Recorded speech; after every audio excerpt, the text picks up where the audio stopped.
Happy 6th. Today is the 6th day of Christmas. Dude, como que avanza y no avanza. Como que avanza y luego no avanza. That's fine. It's fine. Whew. Honestly, y'all, what a freaking day. Hello, bestie. Hello. What a day. I'm honestly like, hey, Brody, where you been?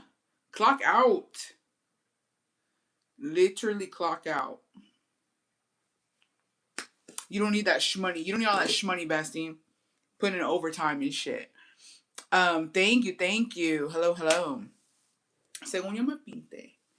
Watching the ads. Thank you, bestie. I'm trying to get out of going to the mall right now. I want to rot. Bestie, I literally like, hoy me la pasé limpiando. Andaba en chinga hoy. I was cleaning. I was freaking like throwing up. I was still decluttering and I got a bunch of packages too, and I was putting that away, trying shit on. These kids need Christmas. I'm going to the mall too. It was my birthday on the 4th. Miss you singing to me, happy birthday to you. Melissa, happy 32 months. Happy birthday, bestie. Happy birthday to all my December besties. Tell me why I just watched a commercial from ICE telling me to report myself and I'll get a free flight and financial support. They a motherfucking lie.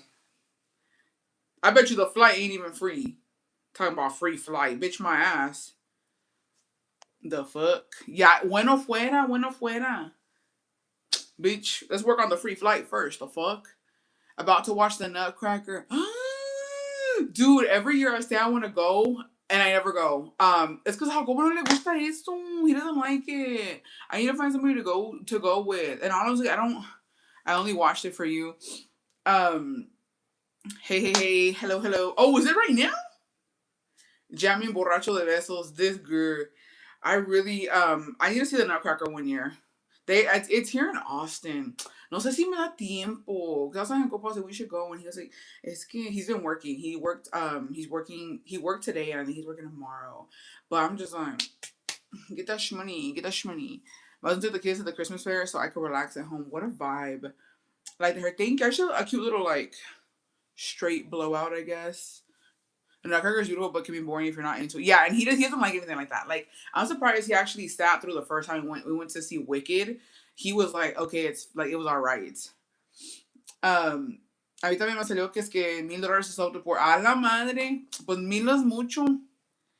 I wanted to go last night. I don't have anyone to go with either. Let's go. No, literally, there's nobody to freaking go with. I'm going to see the Rockefeller Christmas tree tomorrow, 5 a.m. Oh, how exciting, bestie. I saw the Veracruz took another L. The one that Córdoba last year, like it kind of went viral because the fucking no se miraba bien la luz. Like they la alumbraron and it was not good. And this year again, literalmente, pues valió madres otra vez. So there's that. But the Rockefeller one, I keep seeing like a bunch of people live. Like I see a bunch of people like in the snow live, and then I saw this one guy. There's this one girl I follow from New York. I love her so fucking much. Her name was, is it Abby? And she had posted that she had like passed through, and she had like 2 of her best friends are in right now, so she wasn't gonna go to that. But there's another creator. There's a bunch of NYC creators that I love because like, dude, they just dilly dally. I'm like, what a fucking vibe. I feel like if you live in New York, there's something always like there's something different to do every motherfucking day. Like imagine living out there, bitch. What a vibe. So yeah, but it looks really nice. It looks really festive. We need insurance on Dawn's face for the acting skills. The TikTok was freaking hilarious. I'm dead. Yeah, it's too much. But yeah, that's what I was doing today. Limpié. I threw away a bunch of. The bad thing with packages is the boxes. That sounds actually really fucking crazy, but they be rich. They do be fucking rich. Like, I'm like, damn, what a vibe. Like, this girl gets so much PR. It's honestly such a vibe. Like the way she does her stuff. I also saw Nara Smith out there trad wifing it up. She made like a wreath or something for her table, and I was like, and it was snowing where she lives. It was snowing. It looks so fucking magical. I was like, okay, bitch, I see you. I see you, girl. Okay. I get it. I fucks with it. Yeah, I think everybody's just in a holly jolly mood, and right now I'm kind of being a Grinch. Not to be this person, but I'm just like so overwhelmed, overstimulated, over. And I rotted a little bit in the morning. I went to Pilates and then I rotted a little bit. Llegué y limpié. And right now I got candles everywhere, bitch. I got a candle in here. I got a candle in the kitchen, a candle in the fucking living area, and I got a candle in my room. Fresh fucking sheets, fresh fucking wash blankets, pillowcases, the whole shebang, bitch. I did a everything motherfucking shower. I'm gonna sleep good tonight. I'm gonna sleep good. You think snow is magical until you gotta deal with it every day. True. You just want to be on vacation mode. Yeah. I need to get candles. Did you go? No. I ordered some, but I didn't go in person. I just do. Yeah, I gotta go pick up an Ulta order. I gotta pick up a Sepulta. A Sepulta? What the fuck, bitch? I'm looking for them again. I have to pick up an Ulta order, a Sephora order. I freaking ordered some perfume. I need for perfume. I gotta go pick that up tomorrow too. Um,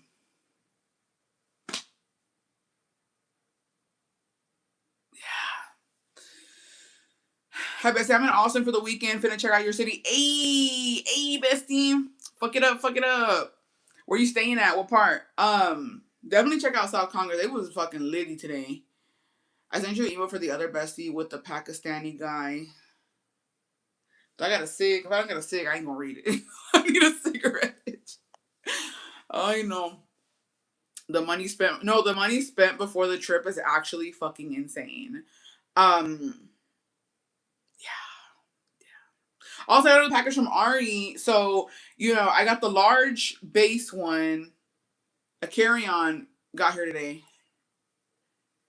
I said, oh, it's a set. You see that TikTok of the girl's perfume from the Ulta that came empty? She opened it and it was only the box. Be careful which else packages. So, yeah, that's never happened to me, to be honest. Damn, you just gotta like, oh, thank you. Me arreglé según yo. Because I'm gonna do a TikTok after the live. I'm gonna try to do some TikToks after the live. I was gonna do like if I feel like it, to be honest. Because you know what? I'm actually gonna crash out. Crash out with so much shit. I have so much besties. I don't get it. All the shit I just shoved it in my closet. Like I just need to breathe. I have like 2 weeks. Literalmente tengo como 2 semanas. And I'm out this bitch. And it's just too much. We normally do Secret Santa at the in-laws, and they said no this year. I suggested White Santa, and she said no either. I feel really we're only giving so and so a gift, so I'm thinking giving everyone a $20 gift. Oh, I don't know, bestie. Have you talked about the girl in Austin that supposedly ended herself? I have not kept up with. I have seen some of it on Facebook, and I did see a TikTok about it. I don't believe that she ended her life. The boyfriend is really sus. But honestly, APD don't give a damn. Besties, here in Austin, I feel like you can get away with a lot of shit, which is why I highly recommend that. And that sounds crazy, but I highly recommend if you live in Central Texas or if you live in Austin, you have to have one of these besties. I don't care what anybody fucking says. Like, ultimadamente les vale madres. There's been so many bodies put out of the lake. Like, there's literally a fucking serial killer here, and nobody cares. So if y'all ain't gonna care, us Austinites take shit into our own hands. So carry, because that's what I do, bitch.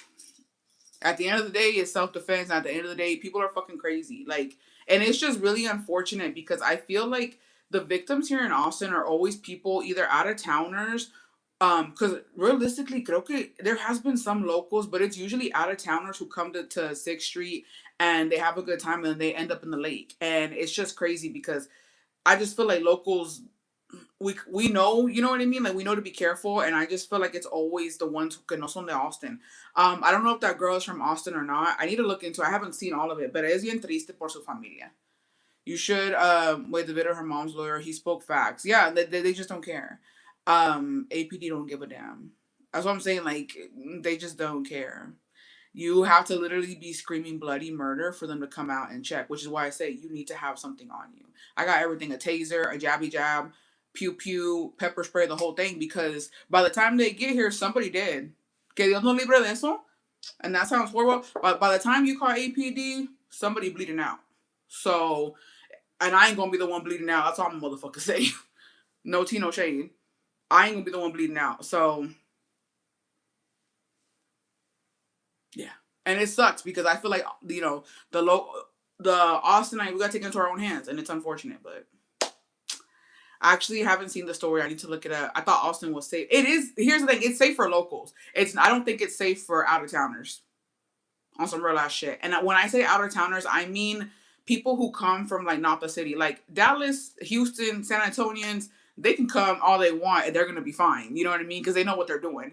When you live in the city, you know how to like be careful, watch out for people. And Austin really is hipster vibes. It's always just they're gonna catch you lacking drunk. It's usually when people are drunk and they catch you lacking when you're just walking the streets at night drunk. Bessie, how did you learn to use the PP? My dad taught me. You can take classes too, though. But my dad taught me some first 48 shit. Yeah. As a mother, gun violence makes me so anxious. Yeah. Here's the thing. I don't have kids. Here's the thing that she's like, I don't know. Como dice el dicho, si no, it's not even a dicho, es de una canción, pero como dicen, si no sirves para matar, sirves para que te maten. And at the end of the day, it's survival of the motherfucking fittest, bitch. I know it's, and I didn't like it either. I never liked it, but being on social media, having fucking stalkers, having people threaten you and try to pull up on you and shit, okay? Or like try to jump me, bitch. Like, I don't know. I don't care. Like, it sounds crazy, but what would y'all rather? At the end of the day, Bessie, especially if you have kids, what's gonna happen?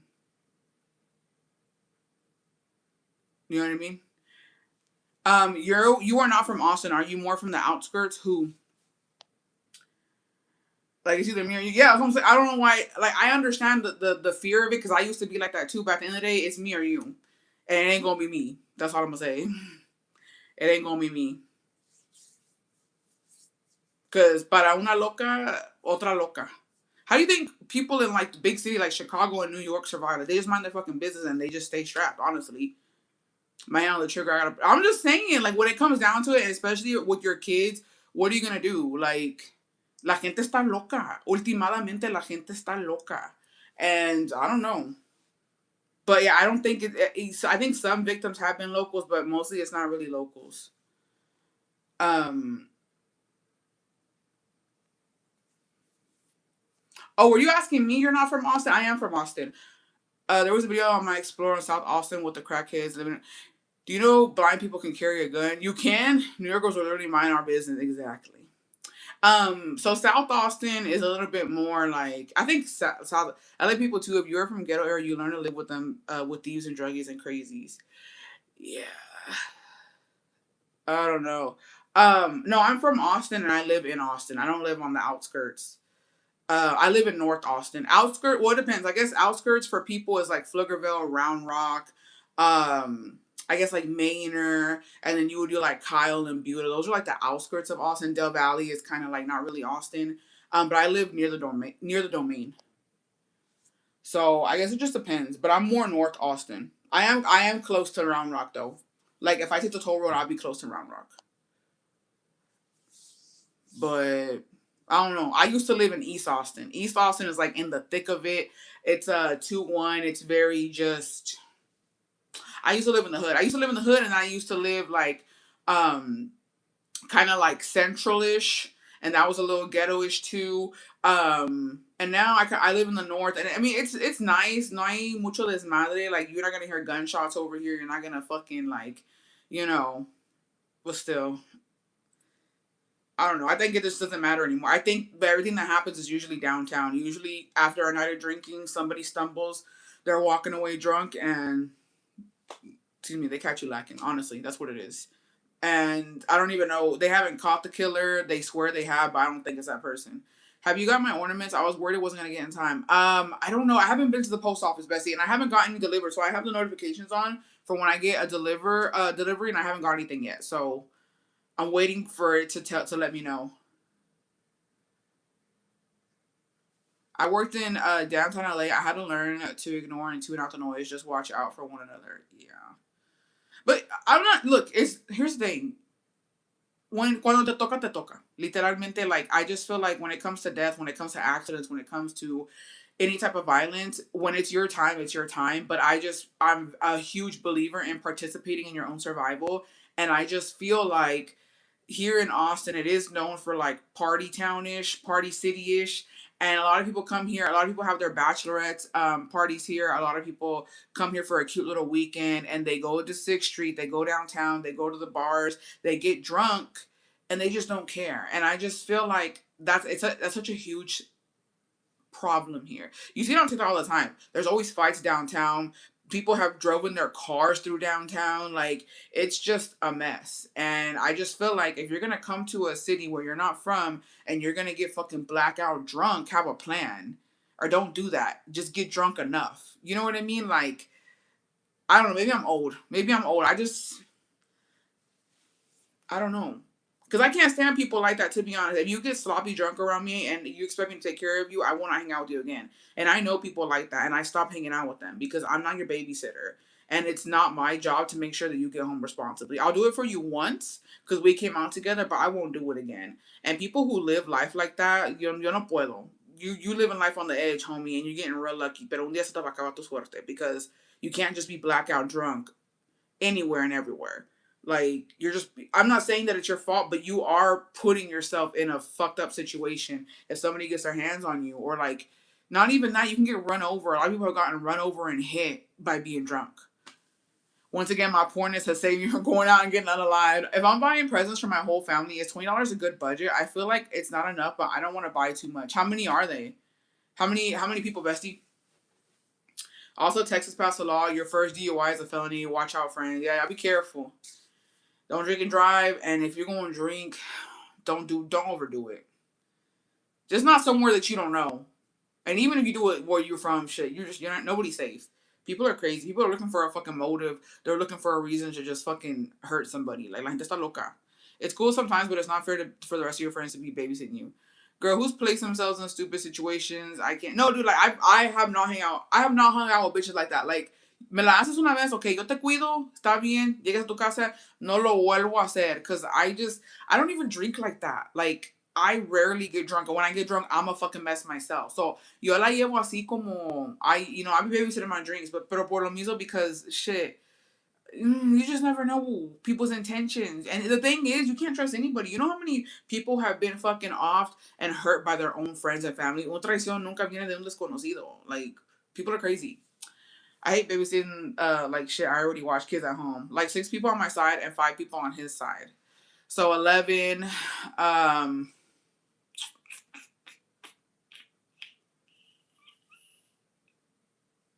like 11 people.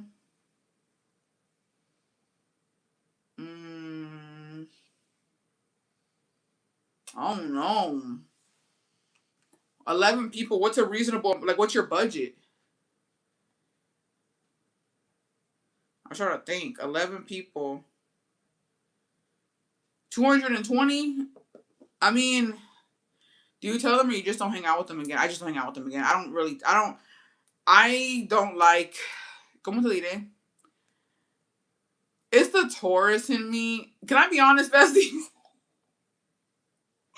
The people I don't talk to anymore and I cut them off, like, literalmente no les doy explicación because I don't waste my breath on that shit. Like, you piss me off and I still gotta sit here and fucking explain to you why I'm not fucking with you no more. I just won't fuck with you again. Like, I just don't answer you, I ignore you, and then it ends up being like a block situation because you should know why the fuck you piss me off. I'm sorry. Yeah, I love ghosting. I love it. Just make something homemade or like a bunch of cookies and make the packaging really cute. My family just does presents for kids, Secret Santa, and White Elephant for adults. I think reasonable is 50. What are you gonna find for 11 people? That's 20. That's what I was thinking. I was $20, 11 people. What could you possibly find? Ross has MK Stanley, Drunk Elephant, a ton of good things. I feel like everything is pricey now. It is pricey. I don't know because I didn't get nobody nothing. I'm not kidding. This year I'm being super fucking selfish and nobody's getting anything. The only thing that we are doing is we are sending some shmoney to my in-laws. But other than that, I mean, but honestly, Bessie, it's the thought that counts. Yeah. But yeah, maybe Secret Santa would be a good thing. Can I be honest? I feel like presents ain't it this year.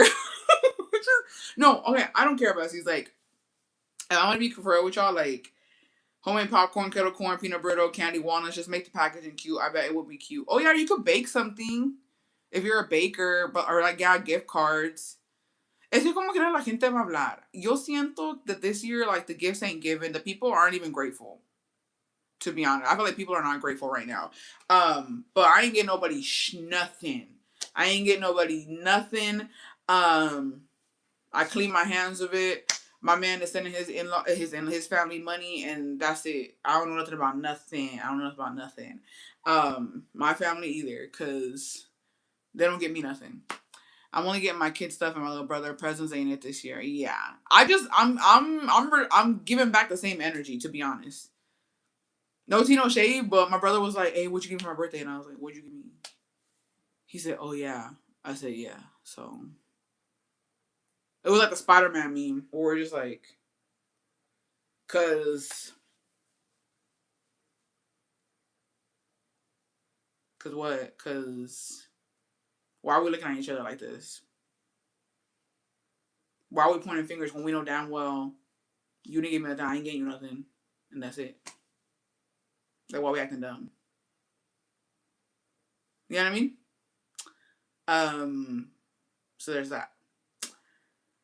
Get the adults a Jack Daniels bottle and call it a day. No, nobody getting. I promise you, nobody getting shit. I'm being selfish this year, and the only reason that my in-laws are getting me because my husband's sending his family money. That's his family. He can do whatever he wants. I'm gonna do what I need to do with my family. He gonna do what he wants with his family, and I'll never tell him don't spend money on your family. Don't send them nothing like that. Nothing like that. But me, I mean, I didn't get nothing this year for my birthday. So my dad took me out to eat, but for his birthday, he said lo mismo. So you know what I mean? Like it's or he was at for reals or like that though. They'll expect gifts. Yeah, they can expect puro pinche chile.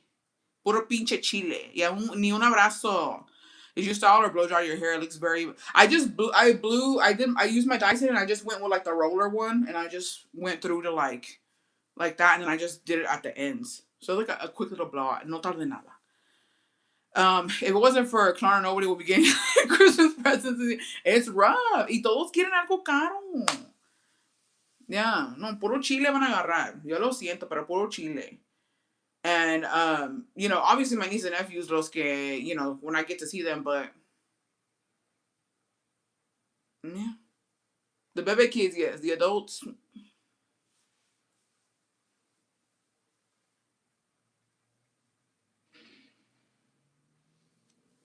see you when I see you. Maybe next year we could try again. But and oh my gosh, I'm gonna lie, I got everyone Bath and Body gift set, so I don't know if that's enough. That's enough. Here's my thing. I can't wait till my nieces and nephews grow up and give me gifts. There's 10 total.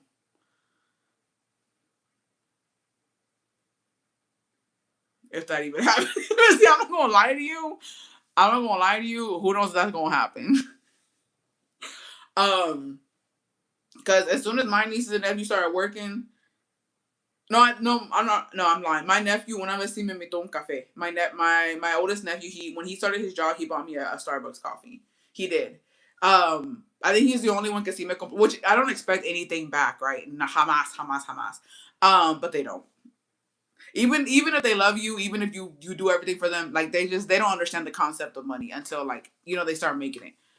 Back in the day, getting a Walmart Dove body care set isn't that bonito. Now we all want the expensive stuff. I'm sorry, but don't expect much from these. Yeah, don't expect shit from them. I'm being so honest. Don't expect shit from them because Hamas, Hamas. I remember when they got their jobs and they started working and yeah. No, pero mi sobrino sí, la verdad sí. The oldest one, sí me compró un Starbucks one time. He was like, yeah, I want to buy you a coffee. And I was like, and because he had gotten his first, I don't know if it was his first check, but he was making money. And he was like, I want to get you a coffee. And I was like, oh, my baby. But yeah. I go all out, I get lists and make sure it's something from there. I'm not gonna lie, I love a good Bath and Body Works set. No, I think that's the best. If you get me, here's my thing. You give me the wash and the lotion, we're good. The oldest work college students, they don't work. Yeah. Hopefully, but and then the thing is, the reason I say because I don't ever remember buying my aunts and uncles anything. I don't even think I ever took my aunts and uncles out to eat. El único tío que sí le he agarrado algo fue el que vive en México, the one who went with us to Veracruz. Eso sí le invité, well, when we were out there, but I don't think I've ever thought to buy them anything. I think it's just like eres mi tía nomás, y eres mi tío. But you know what? It is really ungrateful of us to act like that because, you know, A veces sí nos pasamos. But honestly, Bessie, I feel like if $20 was the limit for everybody, you really fucked up because Black Friday had a bunch of shit going on. For real, for real. Because for the girlies, I think what the fucking joggers and the hoodies from Victoria's Secret and Pink were like what $20. So you could have got them a little hoodie. That would have been nice for the girlies. A Target PJs were on sale. Like Old Navy had a bunch of sales. You could have got the guys like a cute little sweater for $10. Like you fucked up, bestie. Because you can do Christmas on a budget. You bitches was slacking. If I had a budget for everybody, um, Old Navy had a bunch of sweaters, even jackets that were on sale for like less than $20. My niece asked for Hollister jeans. They were 38 with tax. Not bad. Yeah, that's not bad. Victoria's Secret had $6.95 spray and lotion, John. Yeah, I'm telling you, that's crazy. Y'all really slacking. Y'all need to be on that shit. If you budgeting, you gotta commit to it. You gotta lock in. All the tías can get a candle aprovecha. Y los de Bath and Body están $10 ahorita. Like, ay, mijita. Y'all is really lacking. Y'all need to be on that shit.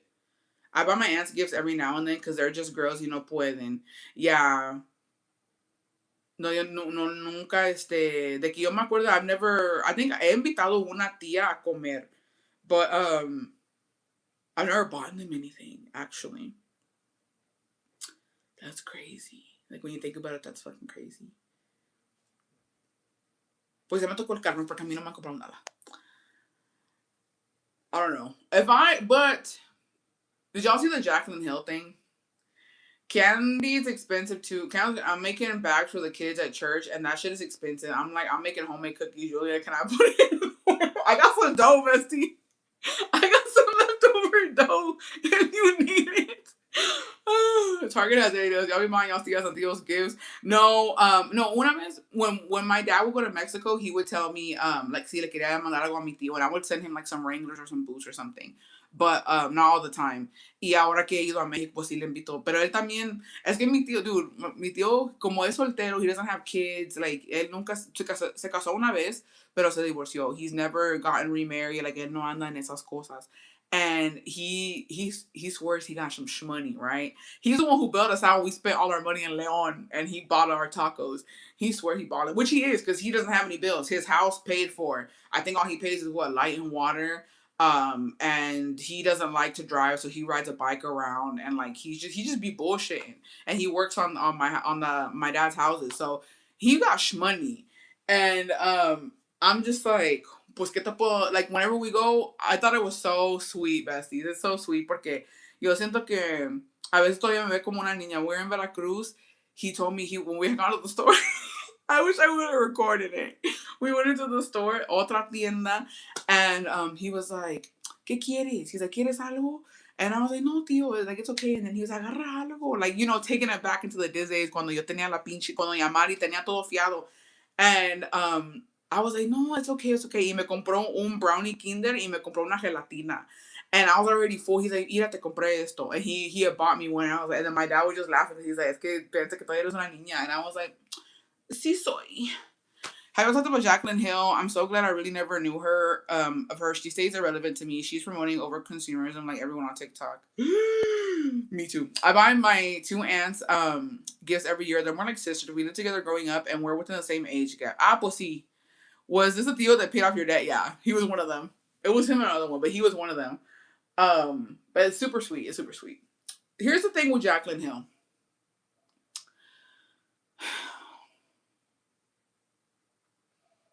And you know what? I think I was starting to give that. I think I chilled out though, besties.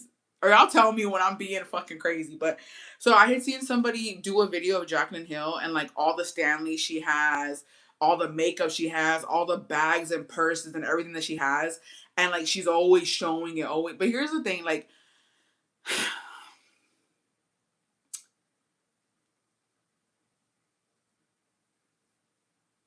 it's her. I don't think it has anything to do with consumerism for me personally. I think it's the person. Because y'all know Jackie Aina, I love her. I could watch her all fucking day, every day. I like her videos. I like when she's doing her makeup. I like when she's showing us, her home and like her perfumes. I don't care what Jackie Aina does. I eat it up. Same thing with like, I do eat up some of the stuff Nara Smith be doing. Like there's a lot of rich people on TikTok. I eat that shit up. I like it. But for some reason, Jaclyn Hill cae mal. I just feel like I can't even put my fucking finger on what cae mal de ella, pero cae mal. And it's just, I don't know. I don't know what it is. I think it has to do with this, with the color. I don't know. It sounds crazy. I think it has to do with that. I think we're just tired of them. I think I want to see Latinas with money. I want to see women of color with money. I want to see what they're doing with their money. I just feel like we've seen too much of these, and I'm like, I don't care.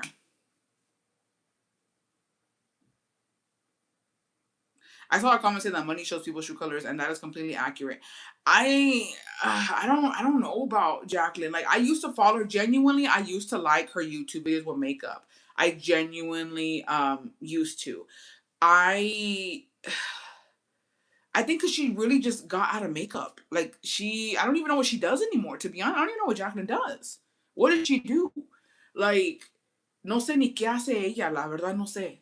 I don't know how she's making her money. Do y'all know how she makes her money now? Because I don't know. I think the same with Nabella. I used to follow her, but she's so different now. I don't understand the Nabella hate. I really don't.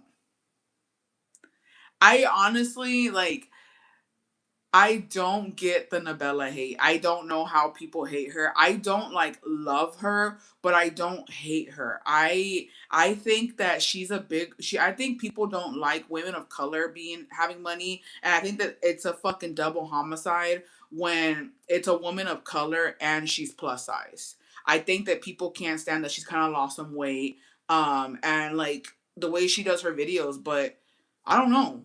I like her. I don't love her, but I like her.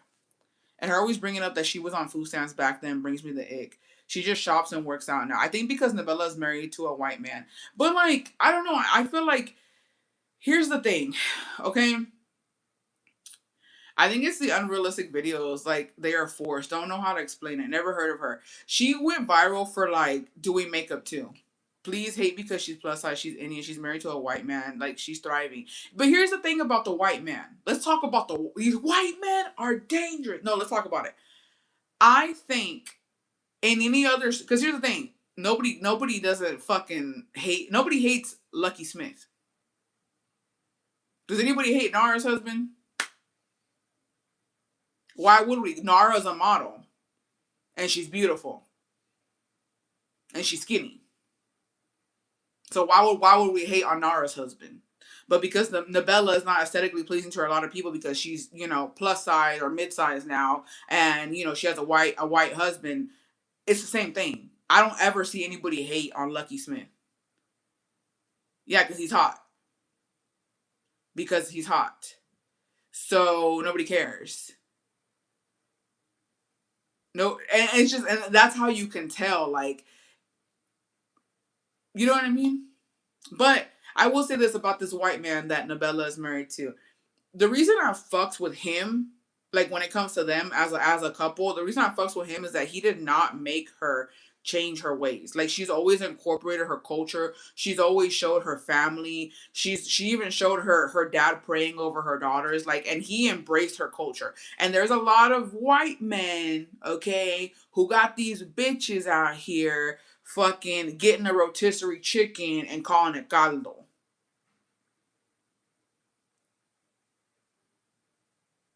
Y'all know who. There's a lot of them. Okay? Nabella still makes her food. Like, she did not fucking, you know what I mean? He blended in nicely, exactly. He didn't change her. And I think that, like, people don't really see that. And, yeah, he embraces her culture. There's a lot of white husbands on TikTok who do not embrace their wife, who is a woman of color, does not embrace the culture at all. We see it in the food. We see it in the accents, and we see it in the way they dress, the way they talk, the way they talk about themselves, the way they embrace their husbands, whatever, because it ain't culture. They embrace their husband's whiteness, and they don't embrace their color. There's too many of them to count on my damn fingers on TikTok, and that's fine. That's fine. But that's the reason I kind of fucks with Annabelle and her husband, because like, well, he supports her and he always has. So yeah, I don't know. I guess it just depends. It just depends. Anyways, I use the rotisserie chicken for caldo bestie. Well, it's fine. You do that. I'm sure it tastes amazing. I'm sure it does. You're right about that. He embraces her culture. So I like her. I don't understand the hate. But I like it. I will, and I think that she has impeccable taste when it comes to her house. I think she has one of the most beautiful homes I've ever seen. To be honest, I think that her kitchen is beautiful. The rooms are beautiful. I think she really really has like the thing for interior decorating. My dad was white and he learned how to talk Spanish just from my mom. That's what I'm talking about. That's what I'm talking about. But it just I guess it just depends. But yeah, but Jacqueline, there's just something off about her. There's just something off about her, and I don't know. I think she just doesn't. She just doesn't give like. She should go back to makeup. To be honest, if that's what was working for you, sometimes you got to go back to your roots. I love her house, but the white on white scares me, especially with kids. Yeah, but this is not our fucking tax bracket. These bitches got fucking house. I don't care what they say. These bitches got somebody going over to clean.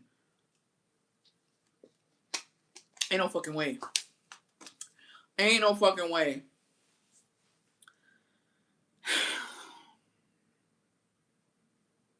Anyways, yeah, I don't know what Jaclyn Hill does. Don't really care for her anymore. She was one of the first YouTubers I would watch though when it came to makeup. It was her, Carly Bible, Nicole, was it Guerrero, whatever the fuck. I used to watch Jenny69 when she was in makeup too. And those are my girls, but some of them just switch up. I don't know what they're doing nowadays. And you know what? The thing too with Jaclyn is that damn, like she has been through a lot. And I was actually really shook when I thought I will tell you this. Sí tiene mucho que ver con el esposo también, because Jacqueline and John, bro, when they were like, he was hot to me. Do y'all even know the fucking lore? Yeah, Carly Bible and Brett are back together. That's crazy. That's crazy to me. But sometimes right person, wrong time. But Jacqueline and John they were just such that hot couple for me, bitch. Like when she was in her like little rockera era, when she had her fucking red hair, and dude, like her and John, yes, the grungy vibe, like they were that grungy couple, and I thought they were so fucking hot together. Like I was just like, dude, I know they get down in bed, bitch. Like I just fucking know it. Like they just gave me they did it for me. And when they left each other, I was I was shook. I wasn't crying, but I was shook it.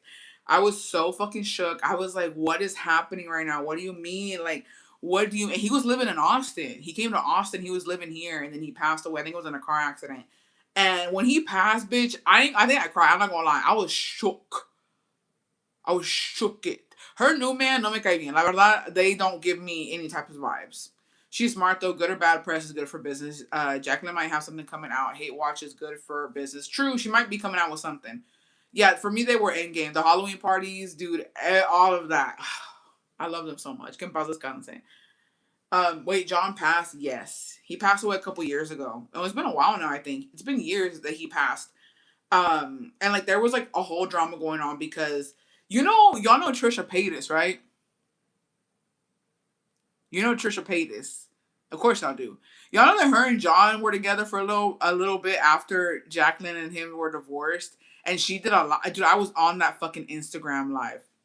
I was on that Instagram live whenever they were together and they were fighting. And Trish was a person that like air out all her business like in the moment. So she went live on Instagram and he was in the background. He was like, please, Trisha, like go get off live. Like I'm on probation. I think I don't know what the fuck was going on with him, but he was like, I'm on probation. And so she cut the live and she's like, yeah, we're not together anymore. They broke up. And I was just like, whoa. Yeah, I thought he passed. No, he didn't pass. It was a car accident. People were thinking that because I think he was into drugs or something. He had relapsed or something. No, Trisha paid, and the way Trisha is just like a married woman now with kids, como si nada, is crazy. Because the damage she did back in the day What? Yeah, she was an OG crash out, and I was shook, and everybody was shook at like John and Trisha. I don't know how that even happened, but if she got to sit on it, oh, I thought the OD. No, it was a car. It was a car crash. It was that car accident. Trisha sitting crying, screaming on her kitchen floor back in the day, dude. Trisha got to sit on it. That's insane. Trisha, like, she actually, que en paz descanse, El Juan, but she got to sit on it, bitch. Or he got to clap. I don't know. Yeah, because I remember her making a video when he passed, and she mentioned that she would make so many videos of her crying. It was insane. But I was like, dude, how? Like, I don't know. And it was always like people were waiting to see who John was gonna be with after fucking Jacqueline. It was like, there's no way, there's no way. And then she ended up. It was a whole drama because he was kind of crashing out too after the divorce. And she ended up getting, I guess, with a band member of his or something, or they were all friends and like they played in the same band at some point, and so she ended up getting with one of the bandmates, and that's her now husband. But yeah. I don't know. So there's something off about that dude. I can't put my fucking Google that he OD'd. I don't know. I saw that it was a car crash. Maybe. Trisha with Jason Nash was a crazy era. That was the most disgusting era ever. Chicken nuggets on the kitchen floor era. It was too much. From what I had seen on the article, it said that he was in a car accident. Maybe it was both. But it was either way he gone.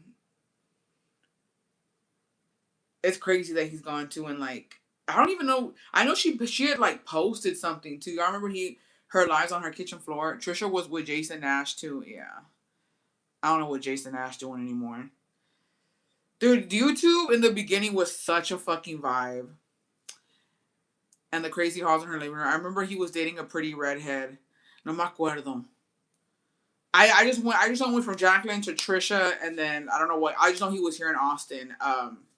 Just trying to like get back to himself. I'm sure the divorce was just like too much for him. They were together since they were like what, teens, so yeah. There's something off about her new man. I gotta say, I don't know what it is, but there's something off there. But like the point is here, he's no longer with us. Yeah. Um. There were so many YouTube channels to watch back in the day. Now it's kind of boring. It is kind of boring. Not gonna. It is boring. The only I could watch now is Stephanie Sue. I was obsessed with that one YouTuber, David something to me. What's his name? David, ¿cómo se llamaba? David Dobrik. Yeah. And then all that scandal. Apparently he's actually a fucking asshole. Those were the golden days of YouTube. I started watching Stephanie Sue with her mukbangs. I would watch David, his vlogs. And then they were just some messy ass people. Like, and I'm surprised David is still out here able to do what he did after doing what he did to Jeff, after that one fucking dude in the essay. You know who else I was thinking about? What is his name? He is like with Chunks. Philly. Is it Philly? Philly and Chunks? Is he in jail? Like, did he really do that shit? Because apparently he was accused of essaying and R-ing a woman. Um, I forgot where it was, but he's just gone. And I'm like, he really out here doing that shit? Cause he had like a fucking, I don't know what happened to him. I like Stephanie Sue. Why is she always moaning and breathing so sultry in her interviews? Like, Jesus. Trish, please. I met Jake Paul at the mall. He was buying a puppy. I'm in one of his YouTube videos. This girl, I don't like them. Looking very gorgeous. Oh, thank you, Steph. How are you, bestie? How are you? I don't even know what we're talking about. We're talking about the fucking Jacqueline Hill bullshit. But Jackie Lynn needs to get her shit together. And she needs to go back to fucking makeup because I honestly don't even fucking watch her like that. I really don't. I need her to get a fucking grip. Like,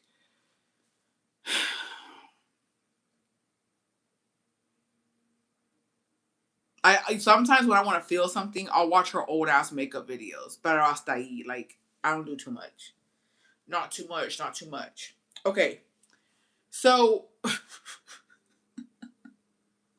I wanted to talk about today, before we fucking got into the whole old YouTube fucking community bullshit. The Ace family was at their peak too. Who and YouTube, dude? Who knows how much money they were bringing in back in the Disney? I'll never forgive some of y'all for actually going to their fucking Ace fucking family fair and shit. Es que todos se quieren parecer a la Avery Woods. I was watching Manny, even he has all Avery's mannerisms. Okay, I have a question. Wait, actually, before we get into this, I have a question. Is Avery Woods OG and I never heard about her or what? Because every comment of Jacqueline Hill's was she's literally her and Avery Woods, and I'm like, isn't Avery Woods just a TikToker, or how did Avery Woods come about? Because I don't know I don't know that much about her. All I saw was that podcast that she did where she was being a pick me ass bitch. I really tried getting into Stephanie Sue, but her voice is like nails on a chalkboard for me. I fail every time. Well, damn. Avery Woods is new. She's not OG, right? Okay, so I didn't understand why people are like, everybody's copying Avery Woods and Avery Woods this and Avery Woods that. And I'm just like, but she's not even OG. Jacqueline Hill is OG. Jackie Aina, Carly Bible, Nicole, like, what was that one girl too? She's Cuban. I don't know how to feel. My bestie had her first baby, but it's her man's 7th baby.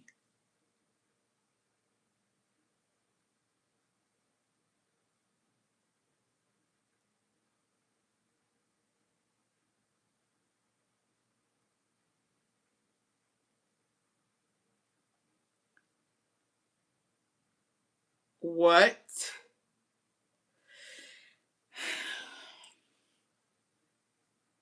Kathleen Lights. Let me read that again. Bessie, I don't know how to feel. My bestie had her first baby, but it's her man's 7th baby. I'm happy for her, but I'm like, damn, that's a lot of kids on his side.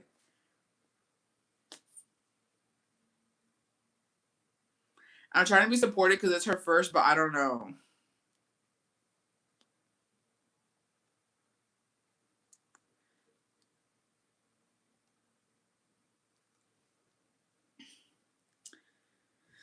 I don't support. I was gonna say I don't support those shenanigans. I don't support those shenanigans. I don't. I really don't. I'm sorry, but like I do y'all have friends who are constantly going through it? Because Bessie, she's gonna go through it. She's gonna go through it, and if you're a true friend, you're gonna stick by her side. You're gonna support her. I don't have time for that, and I honestly like if I was you, bestie, I would slowly start distancing myself because if my friend got with a man and she knew he had 6 kids and she said, I'm giving him the 7th, oh, I don't want to hear from you. I don't want to hang out with you. I don't want to hear from you. Like you are about to be in a shit ton of drama. I don't know how many baby mamas there are, but you're about to get it, bitch. And I promise you, there is gonna be an 8th and 9th child. No responsible man, and it's not even about your friend, God bless her, it's about him. No responsible man is having 7 kids with different women. He's not. That's a red flag. And I don't understand how people get with red flags. She's been my bestie for almost 10 years. Well, I'm glad you're gonna be there for her, bestie. And you're a saint, because I wouldn't. I tell you right now, I wouldn't care. I'm like, girl, we too grown for this.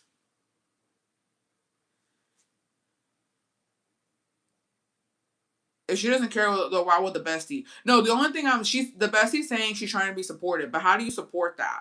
Because here's the thing, besties, who can? I could not be with Jacobo having 6 other kids, and I'm just gonna be in my own world dilly dallying. You can't. Por más que uno quiere, all the outside noise of the other baby mamas and other kids, you can't just block them out. They're your child's siblings, so there's gonna be drama regardless. The kids got to be able to see their brothers and sisters, like you know what I mean? It's just that's exactly what it is. It's a circus, and she's a part of the circus now. And so, if you're gonna be her friend, then you have to support it, right? So it's just the bestie just saying I don't know how to be supportive because obviously the bestie is just like it's a lot. It's a lot going on. He has 2 other baby mamas. She became the third. Your bestie cannot complain when he's just be there for her. Don't care about the situation. Yeah, all you can do is show up, and all you can do, bestie, is just callarte y no juzgar en su cara. You know what I mean? Like just okay, well, I guess all you can do now is just hear her out when she's going through something, but that's crazy. But maybe they'll make it work because people do make stuff like that work, so maybe they can. That's just insane.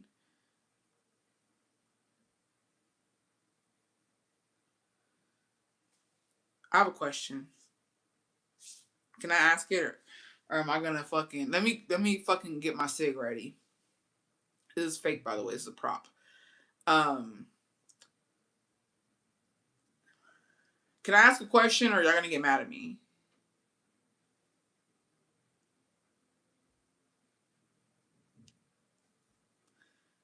Let me know if I can ask it, because I don't know. I'm trying to think of how to ask this, because I don't want to offend anybody. Um, it's I'm running. No, here's the thing. To the women, to the besties who share their husband, okay, and I'm saying this because this is my biggest issue. Nothing wrong with being a stepmother. Nothing wrong with your man having kids from a previous marriage. You can't help that. If you really love the man, you're gonna love his kids. How do y'all deal with jealousy? Do y'all even get jealous? Because like my thing is, if Jacobo had a kid, right? I'm just talking about one kid. If he had one kid from a previous marriage, and then we get together and then we have kids, I am crazy, and I just think that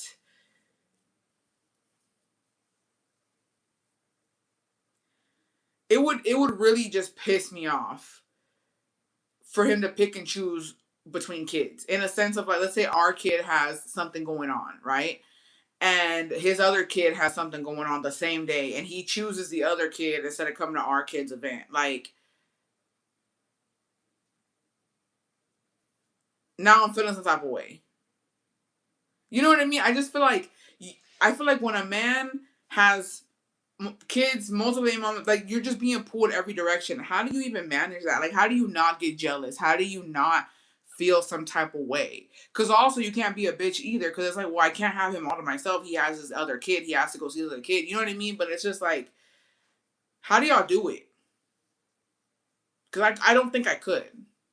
I think it's hard enough to share your man with his family on some real ass shit. Because you know what I mean? Yeah, I was so insecure pregnant. I couldn't imagine my man having baby mama. Step mom of one. Can't imagine three plus baby mama. I'm personally not jealous. Just a lot of drama. It works for him because he only sees his kids every other weekend. But I feel like he should be there for his kids even more than that. And not just the man, his family. Like I know that Suegra has favorites, and it's probably not the first baby mom, the third baby mama. It feels like a whole other job because you got to go to baby mama number one for 2 hours, baby mama number two for 2 hours, baby mama number three for 2 hours. Bio mom is not in my stepdaughter's life, so I never had to worry. I think you got lucky, low key, because it's just like I couldn't do it. I genuinely couldn't do it. I just think I don't like sharing. I don't like sharing, and I feel like that's what it is. And I don't know. It's too much. And the reason I say that, dude, is porque la gente es bien pinche mierda. Like, okay, example. I told the story plenty of times. Que no me llega un pinche email. And I was a part of it, so I could speak on it, right? I think she talked about it too. But when my sister, because my brother-in-law he has a son, right? He has a son from a previous relationship, and then, my sister has children from previous relationships as well, and then they have two together. And so when my sister took my nephews to Mexico for the first time to meet their grandmother, to meet his mom, it was insane because the first thing that came out of that lady's mouth was, "Did you bring my grandson, my other grandson, like my first grandson?" And I remember talking. I said, "Girl, come home now. That's disrespectful. Why would that be on you to bring another child that's not yours? His mother needs to take him out there. Like, why would that fall on you? Why would they ask you that?" And we were pissed, bro. Like it was a thing. We were fucking pissed, and I was like, "Oh, bitch, come back, girl." I said, "Get your ass back. Like you ain't talking to me like that. Why would I do that? I'm trying to get here with with all these damn kids. Like, why would I bring him? Like, that doesn't fall on me. That falls on his mother." His mother can come and go. She can bring him. Why would you ask me that? Like, instead of saying, oh, these are my grandbabies. I'm meeting my grandbabies for the first time. She's talking about her first grandkid because she never met him. I said, oh no, girl. Not around here, partner. So even if, you know what I mean, you don't want to be that person, people make you that person. I was talking with someone who turned out to have one kid, and I did feel some type of way, especially since it triggered my mommy and daddy issues. I wasn't going to compete with a child for a man. That part. I think being a stepmom is hard enough on its own. I can't even imagine being anything past baby mom number 2. It's too much. It's too much, and that's why I asked, like, how do y'all navigate through that? Because I just don't feel like I could, and which is why I always said I draw the line at that. I draw the line. I draw the line. Nobody can go and be like, oh, I'm your husband's child. DNA test. If the DNA test says yes, bye, I'm out. And some women stay after a man has a baby on them. No, absolutely not. Like, I just can't. Attention needs to be 100% on me. And if it's not, I need to go somewhere else. I need to focus on me. Because it's just, I can't do it. I can't do it. But, yeah. Because there's some not the best friend situation, but there's some men who have had kids literally born around the same time. Like, that's insane. Where are you going? Well, whose birth are you going to first? I really luck out the first 1 or 2 year baby mom was involved was insane. The lady had us buying diapers for her other kids, and my stepdaughter was potty trained. That's insane. I wouldn't be able to compete with 7 women who've been with my man. LOL. Imagine all the one. Well, it's not 7 women, Bessie. It's only 2. I have a friend who her man has a grown ass daughter, and they are always arguing over her. I have a friend who her man has a grown daughter, and they're always arguing over him. Ooh, I cannot be a step parent. Hell no. I know I have kids. God forbid me and my man separate one day, but I couldn't take somebody else's kids. It's just too much. It's too much. There's too much jealousy going on, and I don't know. I would be that person, to be honest. I wouldn't be able to take it. I wouldn't be able to handle it. I know myself. My fiance has custody of his 2 smaller children. The way it works out for me is I don't get involved unless it affects me. Yeah. This is. I don't know. What do you even say to? How do you even relate to them? Like, Cardi B's latest baby daddy had another really pregnant at the same time as Cardi.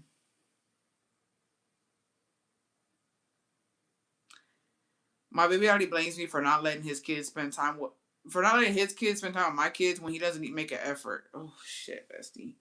It's rough. It's fucking rough out here. It pissed me off when people make stupid decisions and then complain life is hard. I had a friend who had a baby with a man who had a kid already. She gave him baby number 2. He had baby number 3 with someone else. Awesome, madre. I will only be a widow whenever mama. Well, uno nunca sabe, bestie. Mensa gave him baby number 4. Oh my gosh.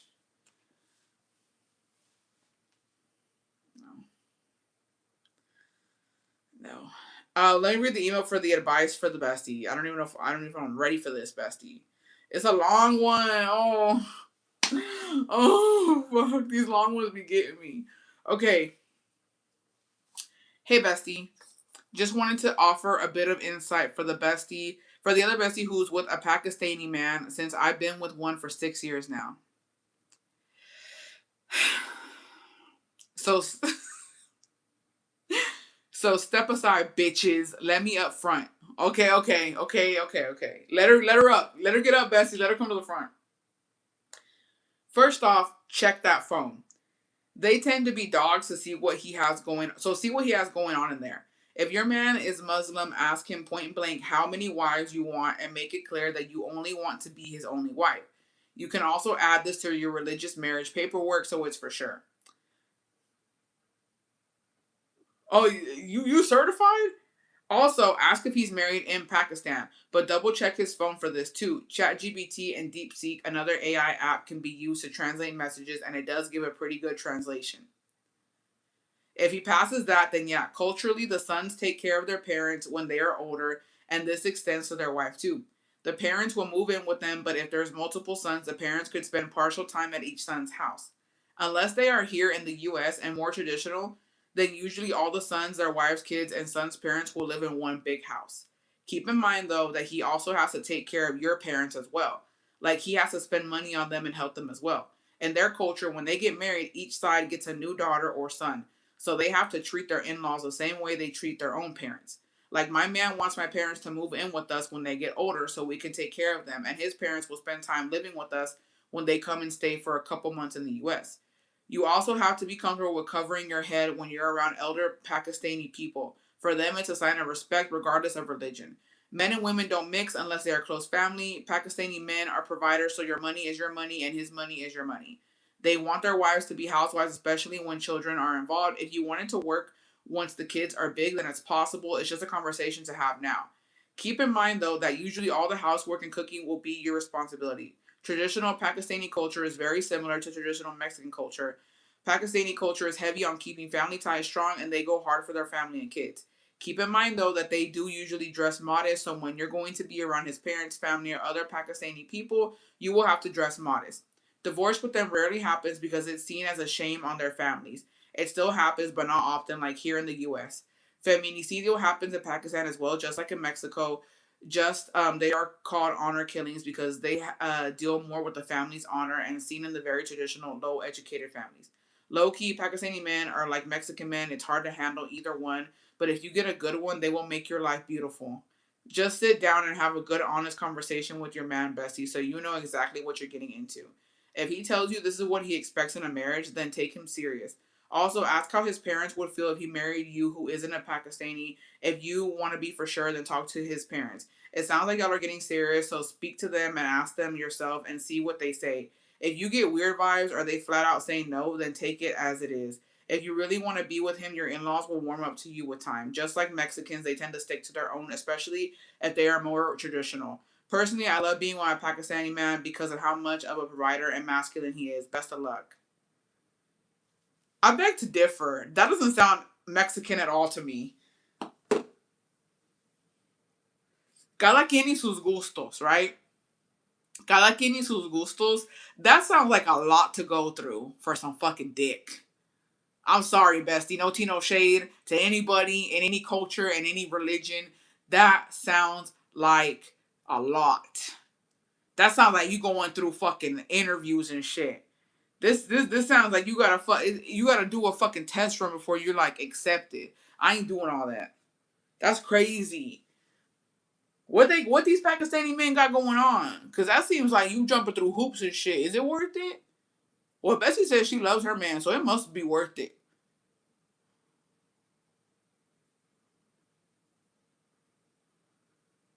I broke up with a Pakistani today, besties. Thank God. I'm sorry, Gillen Berlin. That sounds like a lot, bestie. This is more serious than signing up for the army. I just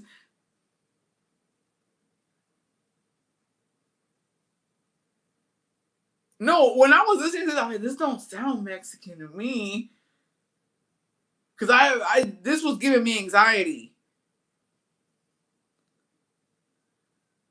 Thank the Lord, bestie, cause that sounds like too much. That sounds like too much. But he was honest. I'll give him this. He was super honest, and thanks to that honesty, you were able to get out. Because I just feel like no, no,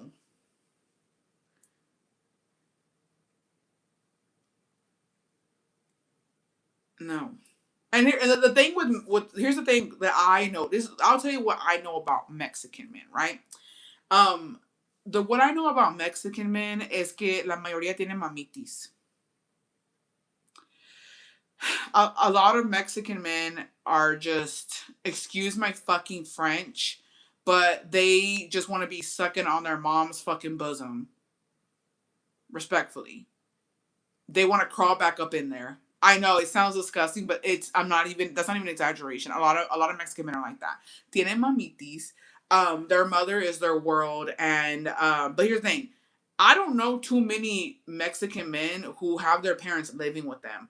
From what I know of the Mexican culture, I don't think that they have their parents living with them, but they entre todos they mantienen a sus papás. Eso sí, they will send money like a motherfucker. But I don't know any Mexican men who actually have their parents living with them. They'll build them their own house. Y entre los hermanos, they take turns taking care of their parents. Like it's always about money. It's not really about you're moving in with me. It's always about I'm gonna take care of you, but not moving in with me. Y si son machistas, but it's something we can't handle. My parents were hella happy I broke up with him. They even took me to Denny's. Oh, thank goodness, bestie. Can't even hand the cashier money, please. What? Sounds rough. I don't know. Cada quien y sus desmadres, right? But damn. And it is crazy. It is crazy because like I was watching Crazy Rich Asians, and I didn't even get the fucking lore of it the first time I watched it. And like there are certain cultures and there are certain people who just like they want to stick to their own. They don't fucks with all this interracial shit. They said, nah, fuck that. My family back home in Mexico all live together, bestie. Really? I don't know. To me, like I don't know any Mexican family of mine that the parents live with their kids. All my aunts and uncles, los que quedaron en México, viven solos en sus casas. Like, los hijos están acá y les mandan dinero, but they don't have them living with them. I would have my husband, he needed Chichi. All I heard was you would go through a million hoops and maybe end up with a good man. I know. What I mean, here's the thing: if he's worth it, he's worth it. You'll do what you gotta do. I don't think that's how my own race. They have one big house and everyone has their own floor. Pues así sí, you know what I mean?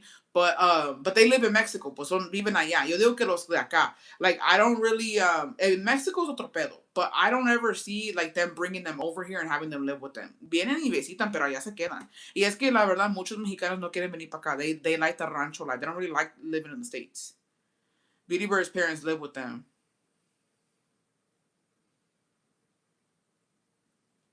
I don't know. I don't know.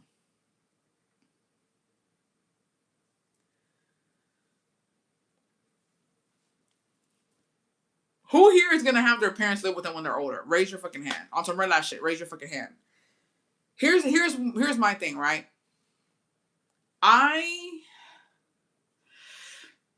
my dad, when the time comes, he says he's gonna retire in Mexico. He has income, how he gets in Mexico, like he's good, he's fine, right? And he's always told us he's gonna retire in Mexico. He doesn't want to live here when he's older. Él quiere estar allá, y si lo queremos ver, tenemos que ir allá. Y él quiere estar enterrado en México y todo el desmadre, right? Ojalá y ese día no llega pronto, pero un día va a llegar. So our plan is that we would just go to Mexico to see my dad, right? He has his plan set up, and he's just like, no, I don't want to be over here. I want to be over there, and I know that y'all's life is over here, and I respect that. And when y'all can come see me, y'all will come see me. And my stepmom también dice que ella se va a ir con mi papá, y ella se van a ir a quedar a vivir. And the same thing for her kids. If they want to see her, they'll go over there to see her. So it's never been anything like that. So, and I just honestly, I could never see myself doing that. I don't know, besties. I literally I like my privacy. I wouldn't want my parents in my business. I wouldn't want them in my business. I wouldn't want them just like nitpicking at me and telling me what to do in my own house. Like, ya viví eso. Yo ya crecí con mis papás. Thank you for putting a roof over my head for so many years, but like, I just don't want to live with y'all again.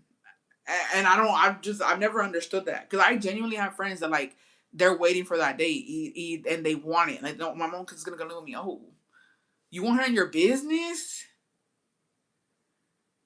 You want her in your business? Like, you want her to like tell you what you're doing wrong and like hear you and your man clap cheeks? I don't know. Like, there's just nothing like, I don't know.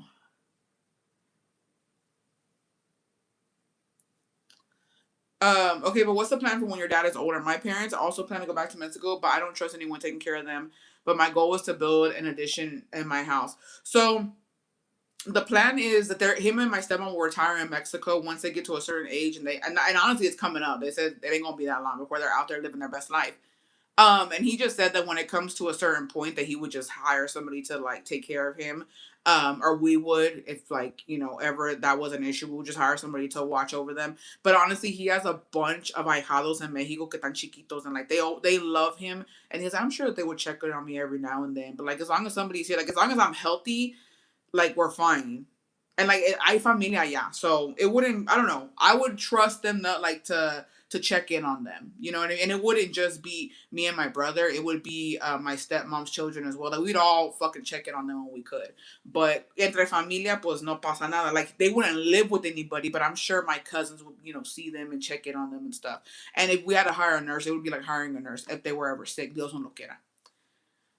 Nothing like having your own space. But that's the thing too. They don't want to live with anybody. Like they don't like that. They don't like that. They don't like living with nobody. They say we just want to live by ourselves. We don't want nobody bothering us. Creo que si algún día toca, a lo mejor me mudo cerca de ellos para ayudarlos, pero vivir juntos, nada. Yeah. And my mom needed the help. If my mom needed the help when she's older, then she'll live with me. I'm not putting her in a home. I might as well try and make her life comfortable since she did a lot for me. Y'all are better than me. Y'all are fucking better than me, bitch. On some real life shit. A lot of y'all are. My mom's no longer here, but my plan, and this is not just like me, but when me and my siblings had talked about our mother and like the day that she got old, it was given home. It was given home. And my dad, we always knew he's gonna want to retire and go to Mexico. But when we would joke around and talk about like, hey, what's gonna happen when mom's all fucking senile and like crazy, because she's already crazy. When she gets crazier, and we all voted on home, that we would just all pitch in to put her ass in a home, because nobody was gonna deal with it on some real ass shit. I think maybe one brother was like, I'll do it, and I said, you can. My mom took care of me so well now that I have my baby. I would definitely help her when she's older. But you all, yeah, we all like jokingly agree like she going to a home because my mother-in-law said she wouldn't do that to me. She said she'll go to a nursing home. Yeah. But I think that's like my parents were good to us, so we'd be good to them when they're older. But there's five of us. We're going to rotate. We're building a mother-in-law suit homish, so if either his parents come or when the time comes for my parents, they will be in our property, but each con su privacy. And the la CC. I think it depends on the relationship between you and your parents también. Imagine the nurses dealing with her in the nursing home. Dude, she was a fucking mess. So yeah. Well, I don't know, because here's the thing too, like my stepmom, like I don't know. Entre ellos se cuidan mucho. Like, she's always made it very clear for us. Like, because my dad had gotten sick one time, and she had made it very clear, like, yo no los quiero preocupar a ustedes. Like, she let us know when he had gone to the hospital one time porque tenía unos dolores. But she told me after when he was already home. I didn't know. And she was like, well, I didn't want to worry y'all. Like, it's not for y'all to worry. I'm his wife. Like, entre parejas, she was like, the same thing for you and your husband. Like, ustedes se tienen que cuidar porque ustedes viven juntos. And, like, if it was really serious, I would have called y'all on the moment, pero no era nada serio. And I was just like, oh, she's like, I just don't, y'all shouldn't worry about stuff like that. Like, y'all have y'all's own problems, y'all have y'all's own lives. Like, that entre él y yo nos vamos a cuidar. And I was just like, okay, I see what you're coming from. But obviously, they need help, they call us. You know what I mean? They need anything, they'll call us. But I just feel like they're very independent. Like, they both don't want to be a burden to like her kids or us, and they understand a lot, but I feel like they're not a burden to us. And my dad, ever if he needed to live with me for any given circumstance, I would do what I could. Obviously, I would have my dad with me. It's just, if it's not a necessity, because I feel like a lot of people live with their in-laws y no hay necesidad de eso, unless it was like super super like he needs help, he needs 24/7 care. Yes, come live with me. But nomás porque se te antoja vivir con tus hijos, no. I don't know. I think that's the big difference. I think medically, of course, but I think nomás porque, like, if you got a fucking bitch ass suegra y nomás porque ahí quiere estar, nah, girl. Like my mom too. My mom was like, I just want to live with you. No, no. You got to figure something out because you're just not gonna come live with me and just fucking disturb my peace like that. Sorry, no. I used to pay someone to cook for my dad and another to clean, but at his house. Yeah. But again, like in Mexico, I always just see que los hijos manden dinero para que alguien cuide de sus papás. That's usually how it goes. I take it my stepmother-in-law too, just to piss off my other suegra. That's crazy. That's crazy. But I understand the sacrifice it is too. Like, yo sí entiendo. And I feel like as long as here's the thing, if you're not giving your time, you gotta get some shmoney. And I will always fucking fight about that. I feel like nadie entiende eso. And we understand. When my suegro was sick and the times that he's gotten sick and when Jacobo's aunt had broken her arm, all you can do, because we're all the way over here, is send some shmoney. You know what I mean? All you can do is financially help, and the ones who were there, you have to help them out too, because it's a lot. It's a lot. They're missing days from their job to go and take them to the hospital, to go take them to the appointments, to take them to their checkups. Like, si es mucho y si se puede ayudar, así es como se deben de apoyar. It's not always like I can't be there physically to help you, but I will be there financially. What about your suegros? Would you have Dawn move them in if they were living in the U.S.? No, I wouldn't. I don't trust any of my cousins to handle my parents' money. Um, If he was very strong, because here's the thing.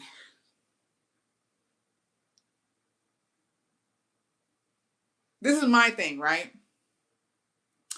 This is my thing. What a lot of men don't understand, well, a lot of people in general, right? So let's put this as an example, right? Let's put that as an example. Let's say that this is a hypothetical. This is not what's happening. This is just an example. Let's say something goes on and my in laws don't want to deal with my suegros and they send them over here to us, right? And Jacobo is saying, well, we're gonna have my parents living here. Well, who's gonna take care of them? You're gonna hire somebody? And he says, no, you are. No. Why would I? Why would I do that? Because they're not my parents. They're my in-laws. Yes, I love them. Yes, I respect them. But at the end of the day, you are their son. So unless you're gonna quit your job and you're gonna be here and you're gonna take care of them, I don't understand what we're even talking about right now. You know what I mean? Like it just doesn't make sense to me. Knowing that there's so many brothers and sisters, like that unless you're gonna hire somebody to be here, yeah. But if you're not gonna hire nobody, then no. Because I don't know, I just feel like it doesn't work like that. Why would I be suffering while everybody's having a good old time over there? And they're not helping me financially. Because that's the thing. If they were sending me money so that we could hire somebody to take care of them, then yeah, I'll take them in. Of course I would. But while everybody's having a good old time, y la Julia que sufre, no. Yo lo siento, pero no. And maybe that makes me a bitch, but if that's what it was, no. Because that's the thing. Like, if it was flipped around and my dad had to come live with us, you think Jacobo's gonna be here watching my dad while I go work? It doesn't work like that. He would be like, that's your dad, you need to take care of your dad. And I'll be like, these are your parents, you need to take care of your parents. So you need to be here. Or am I tripping? What would y'all do? I'm doing it because I just think I'll magically be rich, build them an additional, and have the round the clock care. I don't know. I just feel like everybody has to help. That's how I feel. I feel like you can't put the burden on somebody and then not help them financially. So I don't know about that.